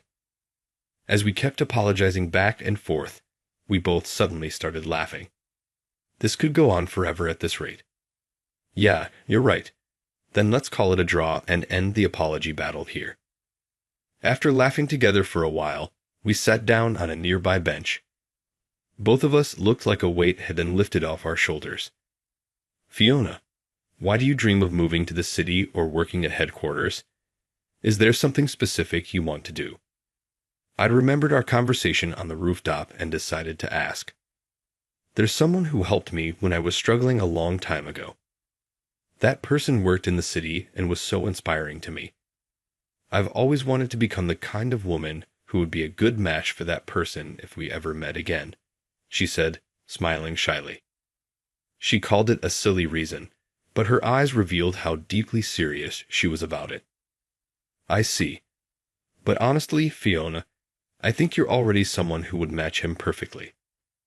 The words slipped out before I could stop myself. Do you what? What are you saying? Flattering me won't get you anything, you know. No, I'm not expecting anything in return. Since you admire this person, he must truly be someone remarkable. If it's you, Fiona, I'm sure you'll meet that person again someday. I'll do whatever I can to support you, even if it's just a small effort. If it's someone I know, I'd gladly help out too. Thank you, Scene. Just hearing that from you is more than enough, she said warmly. Fiona's smile really is something special. It's the kind of smile that makes you want to smile along with her. Scene, don't you want to go back to headquarters? She asked hesitantly. Her question stirred up memories. Mentors who patiently guided me, coworkers who supported me when I felt like giving up, clients who celebrated with me when we created amazing products, and even kind strangers I met on business trips. I realized I still hadn't repaid any of them. Yeah, there's still so much I need to do. I'll give it my best. You absolutely should. I know you can do it, Scene. Let's show all those who doubted you what you're capable of. We nodded to each other with determination. From that day on, I made an effort to communicate more actively with my coworkers and focused intently on my work. Whenever I went out on sales calls with Fiona, I pushed myself even harder. If her reputation improved even a little, I knew it would bring her closer to her dream. Could it be because my mindset has changed? Little by little, I started to see results. At a well-known local confectionery shop, I drew on past experience to engage the owner in a lively discussion about traditional sweets, eventually earning their attention. Another time, we visited a gem of a European-style restaurant based on Fiona's lead. By coincidence, the owner turned out to be a former classmate of a senior I greatly respected. I kept visiting a seafood company with a notoriously difficult president, even after being turned down multiple times. Eventually, it became a bit of a rumor in the area. When the president said, "I've never seen a company as persistent as yours," I knew our persistence had paid off. Not all these efforts led to contracts, and luck played a role too. But we managed to establish many meaningful connections that showed promise for the future, and I owed it all to Fiona. Despite the challenges, she shone brightly and seemed genuinely happy at work. 6 months after transferring to the branch, David summoned me. A pile of sales reports sat on his desk. With a gentle smile, he spoke. "You've been working really hard lately, haven't you? Thank you. I hear you're interested in returning to headquarters. With these results, I think we can make that happen." His words made me happy, but something didn't sit right with me. Most of the contracts we'd secured had been from places I visited with Fiona. Yet here, I was being singled out while she wasn't even mentioned. What about Fiona? Fiona. She's been doing well too, but lately, her efforts haven't translated into results. Why? Would you prefer to go to headquarters with her? David's smile widened knowingly as he posed the question. I couldn't find the right words to respond, but David didn't wait for an answer. That's all I wanted to tell you for now. I'll pass the word along to headquarters, and hopefully you'll get a good response. Keep up the good work, Scene. Thank you very much, sir. After bowing deeply, I left David's office and looked around the department. Fiona wasn't there. I waited for the break and went to look for her. She was on the rooftop, gazing at the cityscape and the vast expanse of nature stretching out below. Fiona. She turned around slowly when I called her name. Scene, great work today. She greeted me with her usual smile. But I couldn't bring myself to smile back. The sales reports for the places we visited together. Why didn't you include your name on them? The reports on David's desk only had my name on them. I hadn't been able to check every report, but considering I was the only one David had called in, the answer was clear. I asked my question, and Fiona responded with her usual smile. I wanted you to return to headquarters, Chan. But Fiona, you also wanted to. That's right, she said. I'd admired the city and wished for a transfer to headquarters. My situation doesn't matter.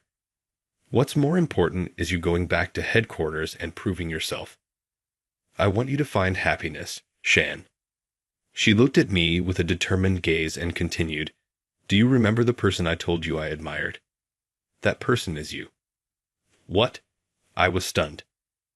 Back in high school, I was out with my grandmother when she suddenly collapsed. A passerby rushed us to the hospital. That person was you, Shan. Memories from long ago resurfaced. During my early days as a new hire, I had accompanied a senior on a business trip to this region. One day, while visiting clients on my own, I noticed someone collapse on the roadside and stopped to help. I rushed them to the hospital, and their life was saved. A few days later, the company received a call from their family to express their gratitude. I never imagined that the girl with them back then was Fiona.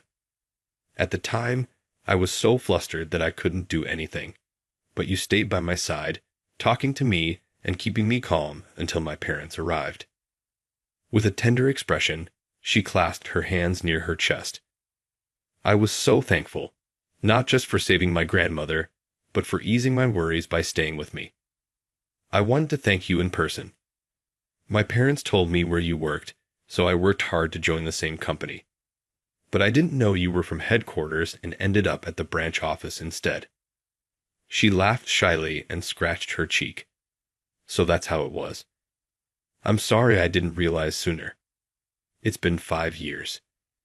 It's understandable that you wouldn't remember. Still, Fiona had recognized me right away. Shan, thank you so much for helping my grandmother and me back then, she said, bowing deeply, feeling embarrassed. I became completely flustered. No, I didn't really do anything. You haven't changed, Shan. You were just as humble when my parents called to thank you. We said we'd been lucky to meet such a kind person. That's why I believed in you. She looked at me with unwavering sincerity. I knew the accusations in that email had to be some kind of mistake.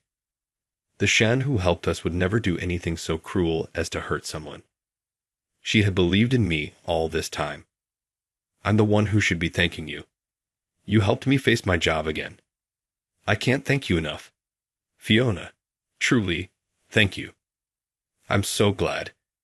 It means everything to me to have been able to help you these past 6 months. Working with you has been the happiest time of my life. Her voice broke as tears welled in her eyes. So, Shan, you have to go back to headquarters. Everyone at the branch will be cheering for you. She smiled brightly even as tears streamed down her cheeks. Fiona, you're... It was then that I was walking up to Fiona when suddenly, David came rushing over, looking flustered. Shan, sorry to rush you, but you need to head to headquarters immediately. It's a direct order. Fiona and I exchanged surprised glances. I used the bullet train and a taxi, arriving at headquarters hours later. Though it was late at night, the building was still lit. When I gave my name at the reception desk, I was escorted straight upstairs. To my shock, I was taken to the president's office. Mr. Sullivan, Shan has arrived. Good. Let him in. Sophia, the president's secretary, gestured for me to enter. Inside, I found Mr. Sullivan, Jason, and Natalie waiting for me. Shan here. Excuse me, we've been waiting for you. Shan, I apologize for the sudden summons. No, it's fine, but what exactly is this about?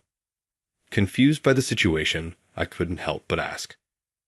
A certain project has been halted midway, putting our company at risk of a significant loss. That project, could it be? I glanced at Natalie, but she remained silent, her head bowed. The project involved a key collaborator, a farmer named Henry, who approached the company and declared, I can't work with Natalie as the representative. This isn't what we agreed upon. I spoke to both Jason and Natalie, and during those discussions, we uncovered something astonishing. That's why we called you here, Shan. Pausing, Mr. Sullivan cast a sharp glance at Jason and Natalie. Jason shrank slightly under the weight of that gaze. I want you to answer my questions truthfully. Can you do that? Yes, I understand. I nodded, steeling myself against the heavy atmosphere. Is it true that this project, including securing Henry's cooperation and the plan to revive traditional vegetables, was originally your idea? Did you personally negotiate with him to secure his agreement? Yes, that's true. I spent over 6 months visiting Henry, negotiating directly and securing his consent. I also wrote the development proposal for the lunchbox based on our discussions. One by one, I answered his questions accurately. The project was mine. Even after being transferred for 6 months, there was no way I could forget its contents. Thank you. It seems everything you said is indeed true. After confirming the facts, Mr. Sullivan let out a deep sigh and turned a stern gaze toward Jason and Natalie. Mr. Sullivan, please, there's an explanation for this, Natalie began pleading. It was Jason who told me to steal Shan's project. I didn't want to, but he said it was an order from the department head, and I had no choice. What? I never said such a thing. If anything, you brought the idea to me first. That's why I issued Shan's transfer order. Just as a terrible blame game was about to begin, the booming voice of Mr. Sullivan echoed. Enough of this nonsense. It's disgraceful. Everyone present froze in place under the weight of his authority. I will hear more from both of you later. For now, I don't want to see your faces. Leave. He dismissed them coldly. Sophia, the secretary, ushered them out. Neither Jason nor Natalie resisted. Scene, I am truly sorry. This situation is entirely my failure. I must ask you a favor. Would you take charge of this project again? You'll need to start by apologizing to Henry and our other partners. But if this project fails, our company's reputation will suffer greatly. Please, I'm begging you. Mr. Sullivan bowed deeply, leaving me flustered. Mr. Sullivan, please raise your head. I'm grateful for the chance to take this on again. Please let me handle it. Thank you. As an apology, the company will give you full backing. In return, you must ensure its success. With that, I returned to headquarters and dedicated myself to making the project a success. I visited each stakeholder to apologize and reached out to Henry personally with heartfelt apologies. Initially, he refused to see me, turning me away at the door, but after persistent visits, he finally relented. That persistence of yours is something, Shan, he said with a reluctant smile, accepting my apology. From there, progress was swift. True to Mr. Sullivan's word, the entire company rallied around the project. Together, we developed an outstanding product. Our sales strategy was a success, and the product became the best-selling item we had ever launched. It garnered media attention, and our team was honored with the prestigious President's Award for Outstanding Achievement. I was officially reassigned to headquarters. Further investigation revealed that Jason and Natalie had been in a relationship and were behind the plot to steal a project, issue my transfer, and cover up their actions. As a result, Jason was demoted and transferred to a harsh regional branch, while Natalie was dismissed for misconduct. Months have passed since then. Today, I walked to work with a spring in my step. I was almost at the office when someone called out to me. That voice was Natalie, my ex-girlfriend, the one who set me up. There she was, standing right before me. For a moment, she hesitated, seemingly intimidated by the hardness in my expression, but then she ran toward me. I realized how important you are to me after we were apart. So let's start over, Scene. You said you'd always love me, didn't you? I'd only love you now, so please. She hadn't even apologized for what she did back then, and yet here she was, shamelessly asking to get back together. It was beyond selfish. I can't move past what happened, and more than that, I can't trust you. Don't come near me again. What we were, a perfect match. Two talented people. We could be even better together now. Natalie continued to cling desperately. but I cut her off with a firmer tone. Enough. I can't be with someone who can't reflect on their actions or apologize for them. And besides, I already have someone important in my life. What? Someone else? She stood frozen, clearly shaken by my last words. This is the last time. If you continue to cause trouble, I'll report you to the police. With that, I left her standing there and walked away. Thankfully, she didn't follow me. As I approached the company entrance, I noticed a woman standing there. I waved to her, and noticing me, she beamed with a radiant smile, waved back, and ran over to me. Scene, it's been so long. Fiona. Congratulations. Thank you. It's all thanks to you. You recommended me for the transfer to headquarters, didn't you? That's right. While working tirelessly to ensure the success of the project, I made it a point to highlight how much of our branch's achievements were thanks to Fiona. I passionately advocated for her transfer to headquarters, and today, she was officially starting her new position here. It's your hard work that made this happen. Everyone at the branch kept saying, "Take good care of Fiona for us." They're so embarrassing. I'm an adult now, but they still treat me like a child, she said, looking slightly pouty, but she probably understood how everyone felt.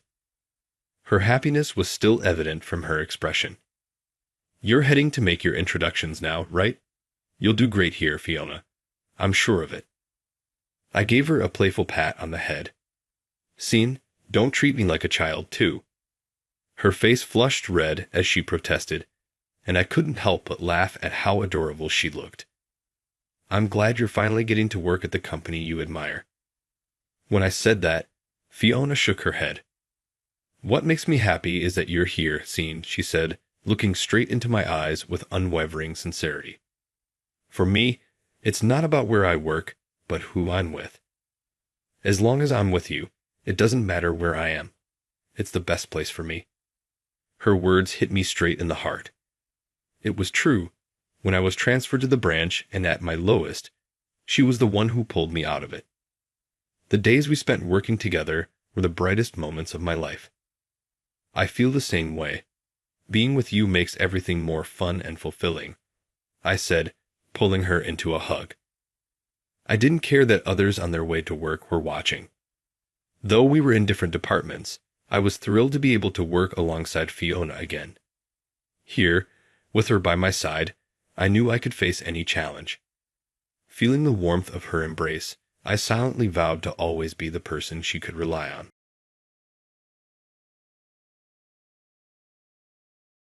Tucker is my name. I work for a company called the White Lotus Family as an executive. This is mostly due to the fact that I assist my wife, Sammy, in her capacity as head of the White Lotus family. It is not widely known, nevertheless, that my wife is the head of the White Lotus family. Her status is only known to a select few. Nobody would think that the White Lotus family's alleged powerful leader is actually a woman.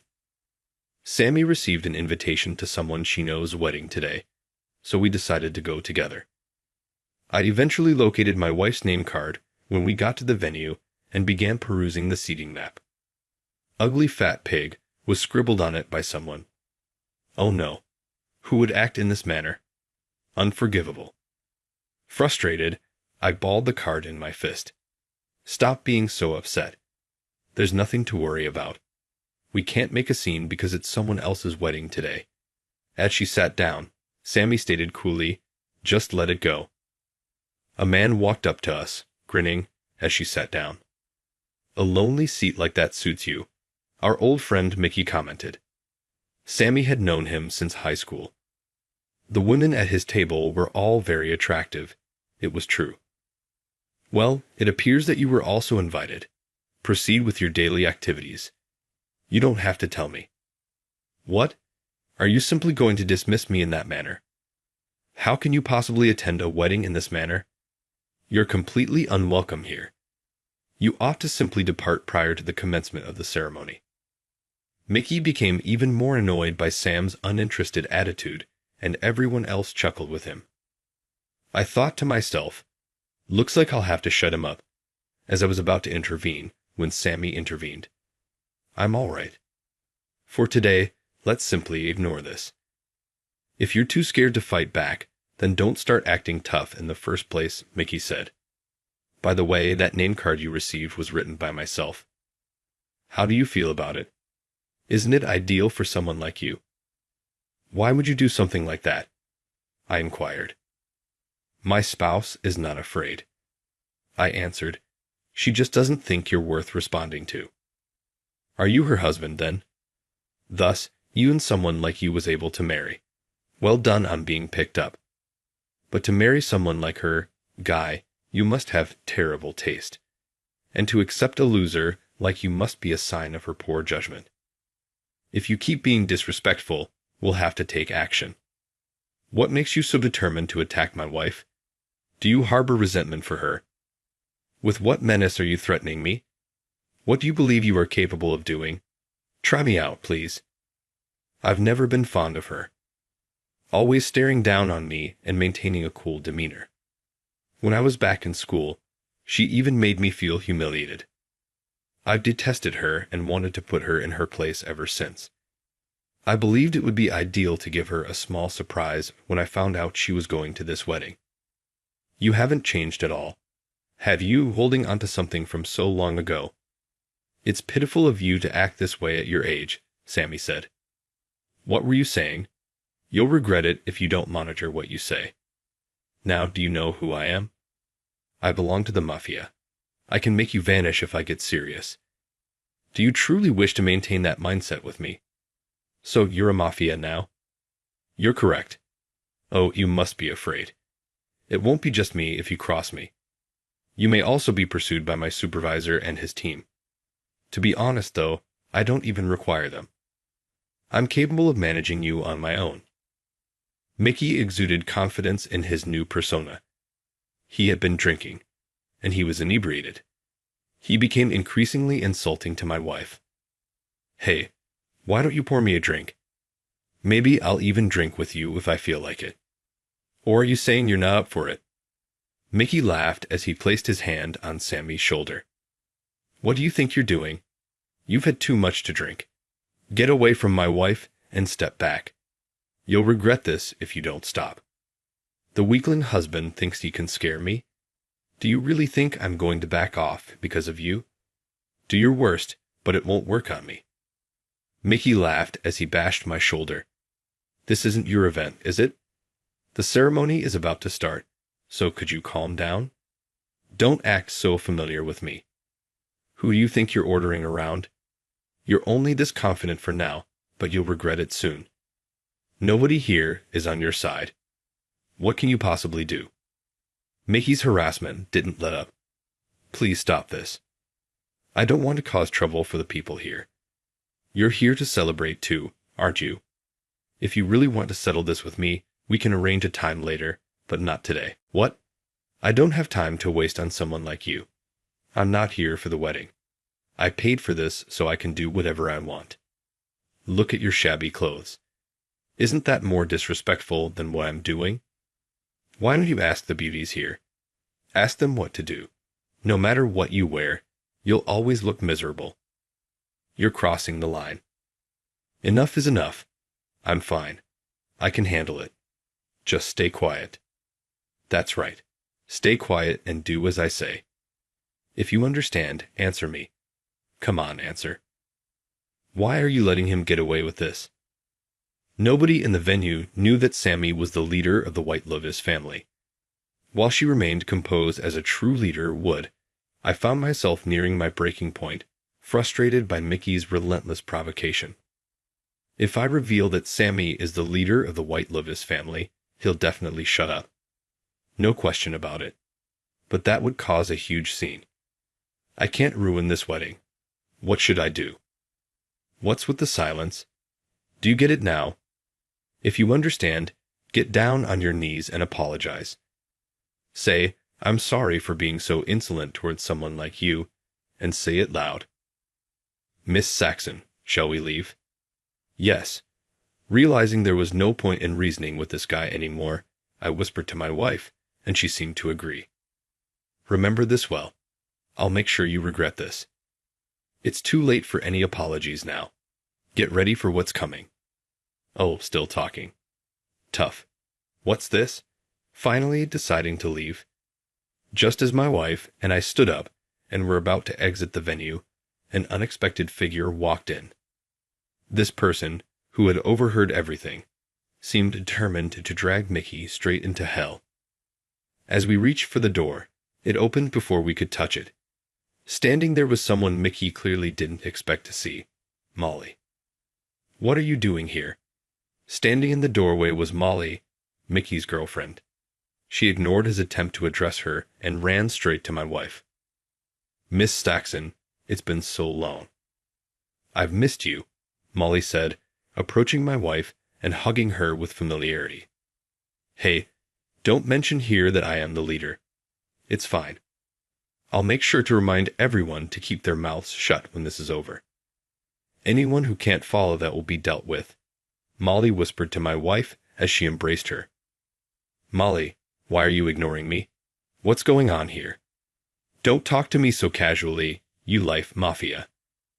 Mickey was visibly confused, unable to comprehend why Molly was acting so differently. Her demeanor was completely unlike the Molly he thought he knew. What's with the attitude? You're acting like a completely different person. Yesterday you were normal. Did I do something wrong? He asked. The same was true for Mickey. His attitude was as different as it could be. That's funny. This is the real Can. I heard all the annoying crap you've been spouting earlier, Molly said with a laugh. Annoying crap? What are you talking about? Oh, don't even try to deny it. Acting all innocent now. You've been pretending this whole time, haven't you? The way you were talking earlier, that's the real you, right? Pathetic. What are you talking about?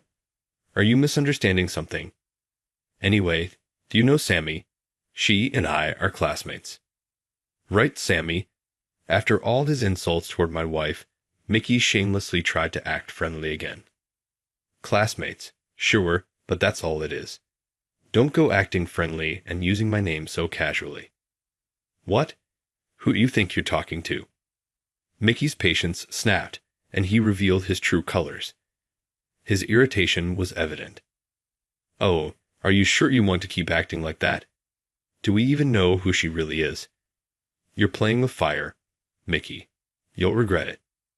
What do you mean? I don't understand what you're saying. Are you sure it's okay to reveal this here? Yes, it's fine. Molly will ensure everyone here keeps their mouths shut. There's no use hiding it anymore. Are you really sure?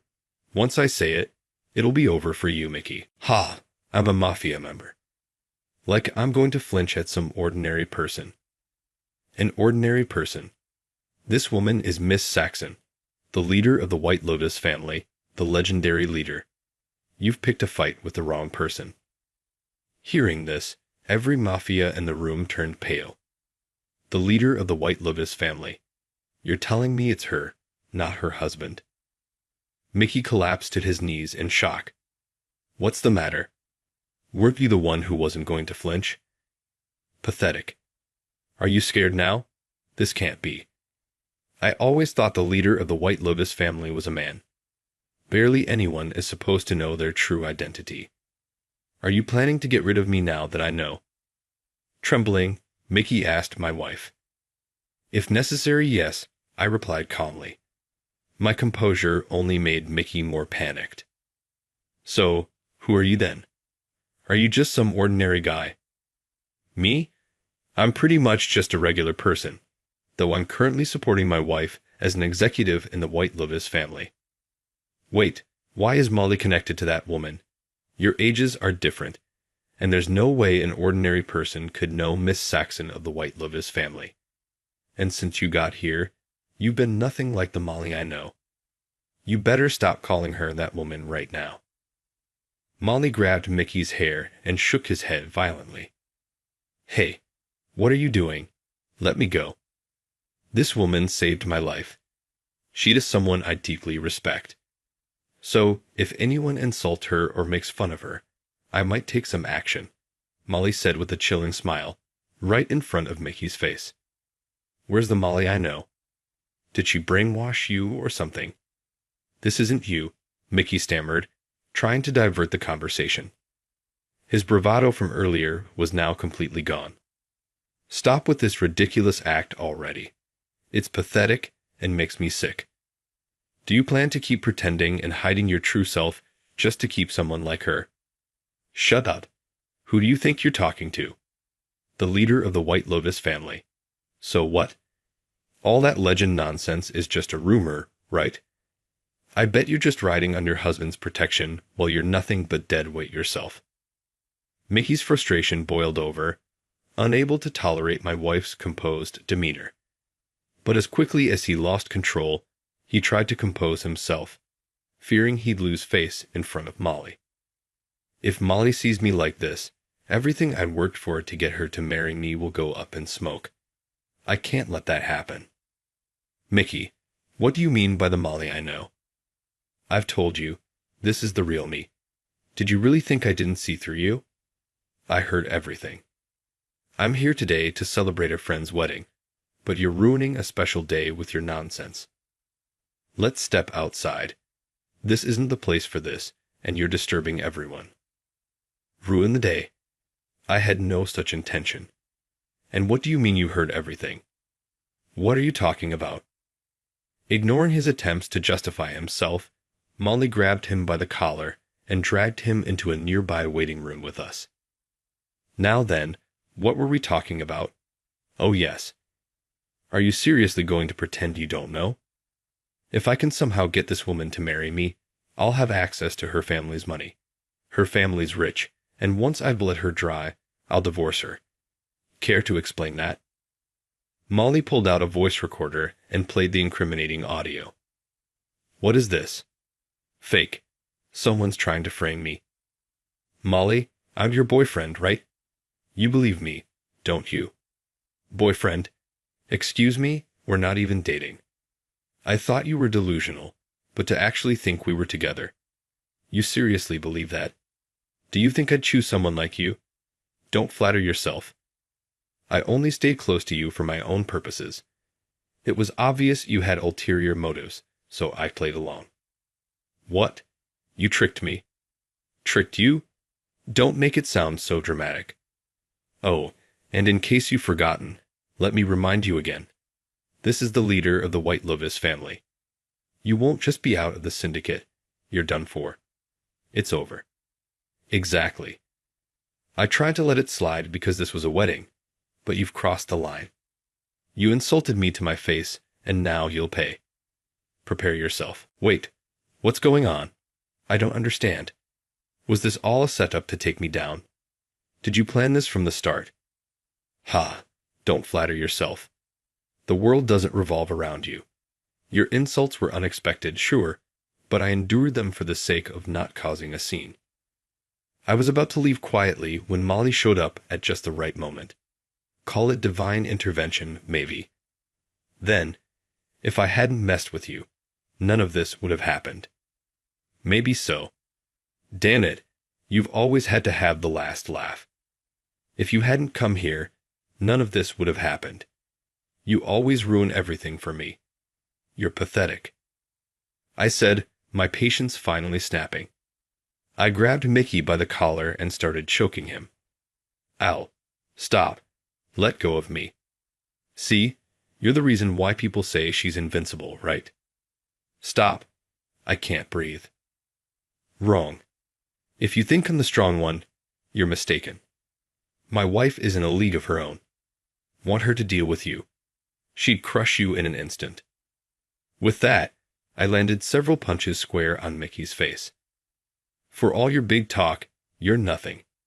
You're not even worth my time. Pathetic.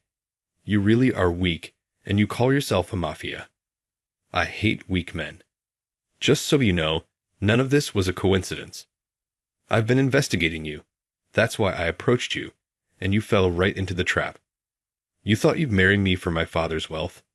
As if. You're not even in my league. I hate men like you. Get lost. Everyone's looking down on me. Screw this. If it's come to this, I don't care anymore. Mickey, in a fit of rage, grabbed Molly by the neck, holding her hostage. "Ha! What do you think you're going to do to me? What are you going to do now? If you don't kneel and apologize to me, this woman's going to pay. Hurry up. Kneel." "Mickey, do you really think this is a good idea? You should worry about yourself. Something much worse is coming for you." "What? What do you mean? What are you talking about? Are you scared?" "Miss Saxon, don't even entertain this fool. The one we're waiting for should be here any moment now." "What? Who's coming?" At that moment, the door to the waiting room opened. A man stood there, and Mickey's face froze in horror. "What now? Who is it this time?" Mickey tried to maintain his composure, but his voice betrayed his panic. "Long time no see. Why is Mr. Kit himself here?" "Mr. Kitch? What the hell? What's going on here? Who is he?" "What? You're a mafia, and you don't even know Mr. Kitch, the leader of the Blue Wolf Syndicate. How the hell are you even managing to survive in this world? Ignorance is terrifying. The leader of the Blue Wolf Syndicate. That's a huge organization, isn't it? What the hell is happening today?" Mickey was drenched in sweat, visibly panicking.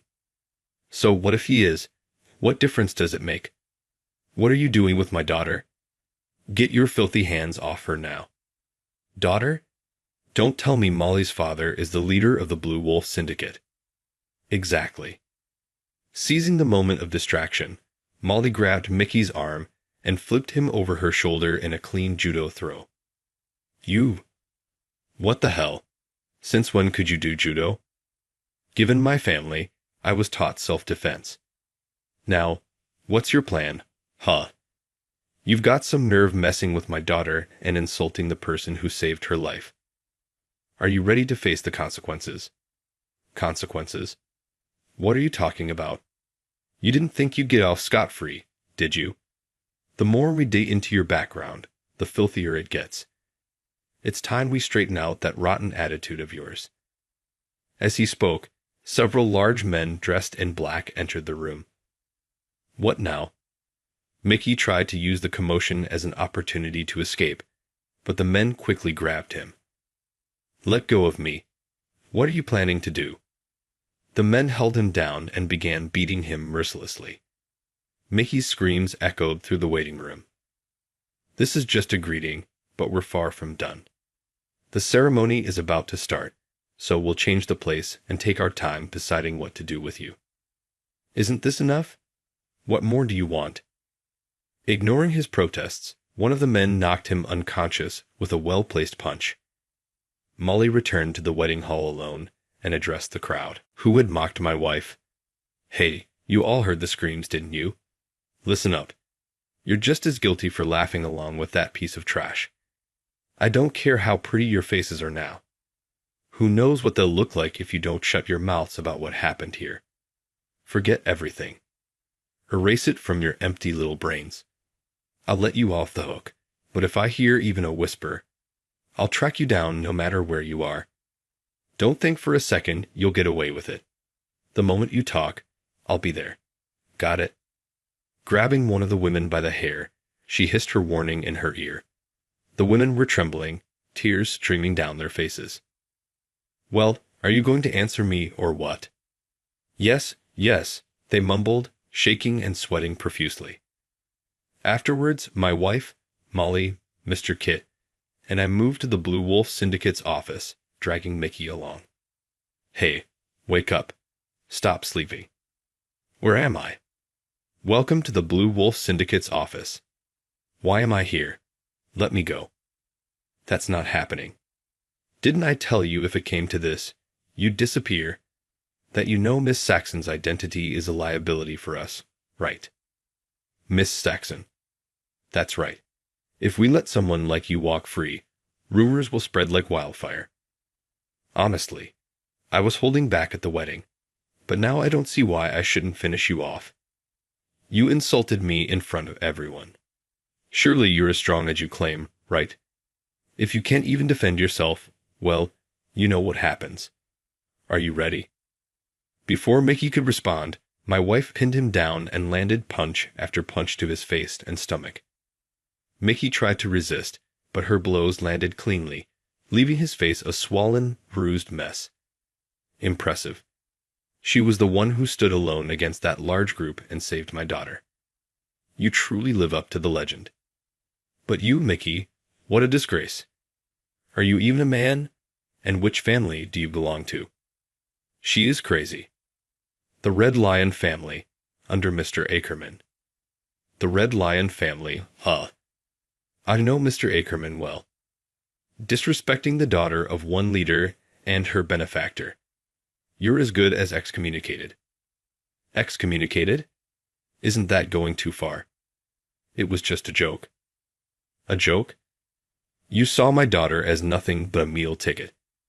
If you were sincere about courting her, that's one thing. But someone like you, get lost. In our world, respect and loyalty are everything. You failed at both. You've been scheming in the shadows too, haven't you?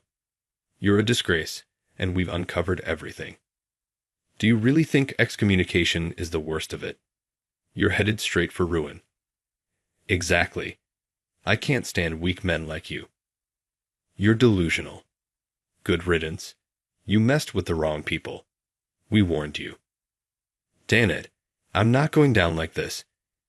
Even if I'm excommunicated, I'll claw my way back. I'll keep coming after you. Oh, still full of energy, are you? Maybe I went too easy on him.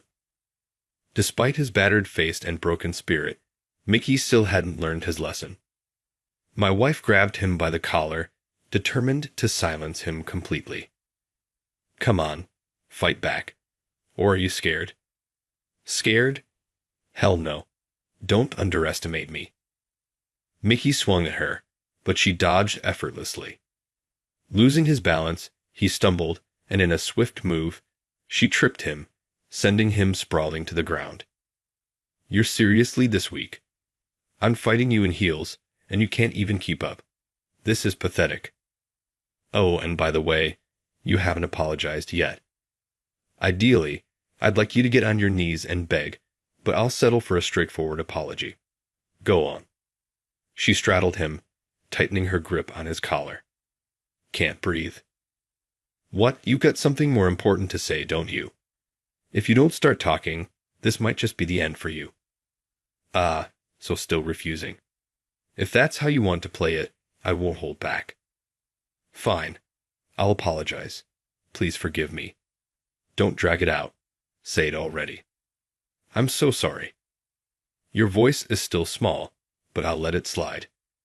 She released her grip, and Mickey collapsed to the floor, coughing and gasping for air. You really got what you deserved. By the way, while you were getting your ass handed to you, I contacted Mr. Oran.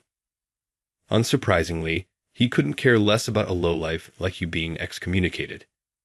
He said your punishment is entirely up to us. He's more worried about the family's reputation than your sorry existence. You've officially been abandoned. No, this can't be happening. Everything I've done up until now, it's all meaningless. That's right. And just so you know, excommunication isn't the worst of it.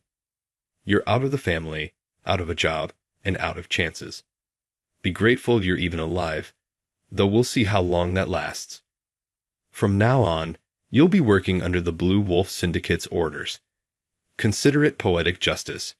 You'll be treated the same way you treated others. Remember that. Mickey stared blankly, realizing his life as he knew it was over. He remained silent, his gaze fixed on the ground. Mr. Kit, thank you for coming all this way, and Molly, thank you too. I wasn't sure what to do, so you really helped me out. Don't mention it. This was nothing. I just happened to be keeping an eye on him, and it led to this. I'm glad I could repay some of the debt I owe you. Still, you've gotten really strong. That shoulder throw was impressive. You even surprised me. I've been practicing, but now I'm training to follow in Miss Saxon's footsteps. They shared a laugh, and the long day finally came to an end. As for Mickey, stripped of everything, He was sent overseas to assist in the Blue Wolf Syndicate's business ventures. Even there, he continued to boast, "I used to be mafia," a claim that earned him nothing but ridicule. His arrogance only made him a bigger target, and he endured daily beatings, a living example of the saying, "Keep your head down." The price of making enemies out of both Miss Saxon of the White Lovis family and Mr. Kit of the Blue Wolf Syndicate was steep. Whether Mickey ever comes to regret his actions remains to be seen. As for me, I continued supporting my wife in her role. Despite the public revelation at the wedding, it seems Molly and Mr. Kit managed to keep my identity under wraps. I'm grateful for their help. They probably scared everyone stiff. Still, I heard there were some idiots who tried to leak the story. It's a huge scoop after all. But I also heard Mr. Kit handled it behind the scenes. Some of those people have disappeared. Of course, I couldn't let such a trivial event expose Miss Saxon. It's all been taken care of, so rest assured, I'll continue to serve you. You're not even mafia. Molly, but I truly appreciate everything you've done this time. And so, the true identity of Miss Saxon of the White Lovis family remained shrouded in mystery.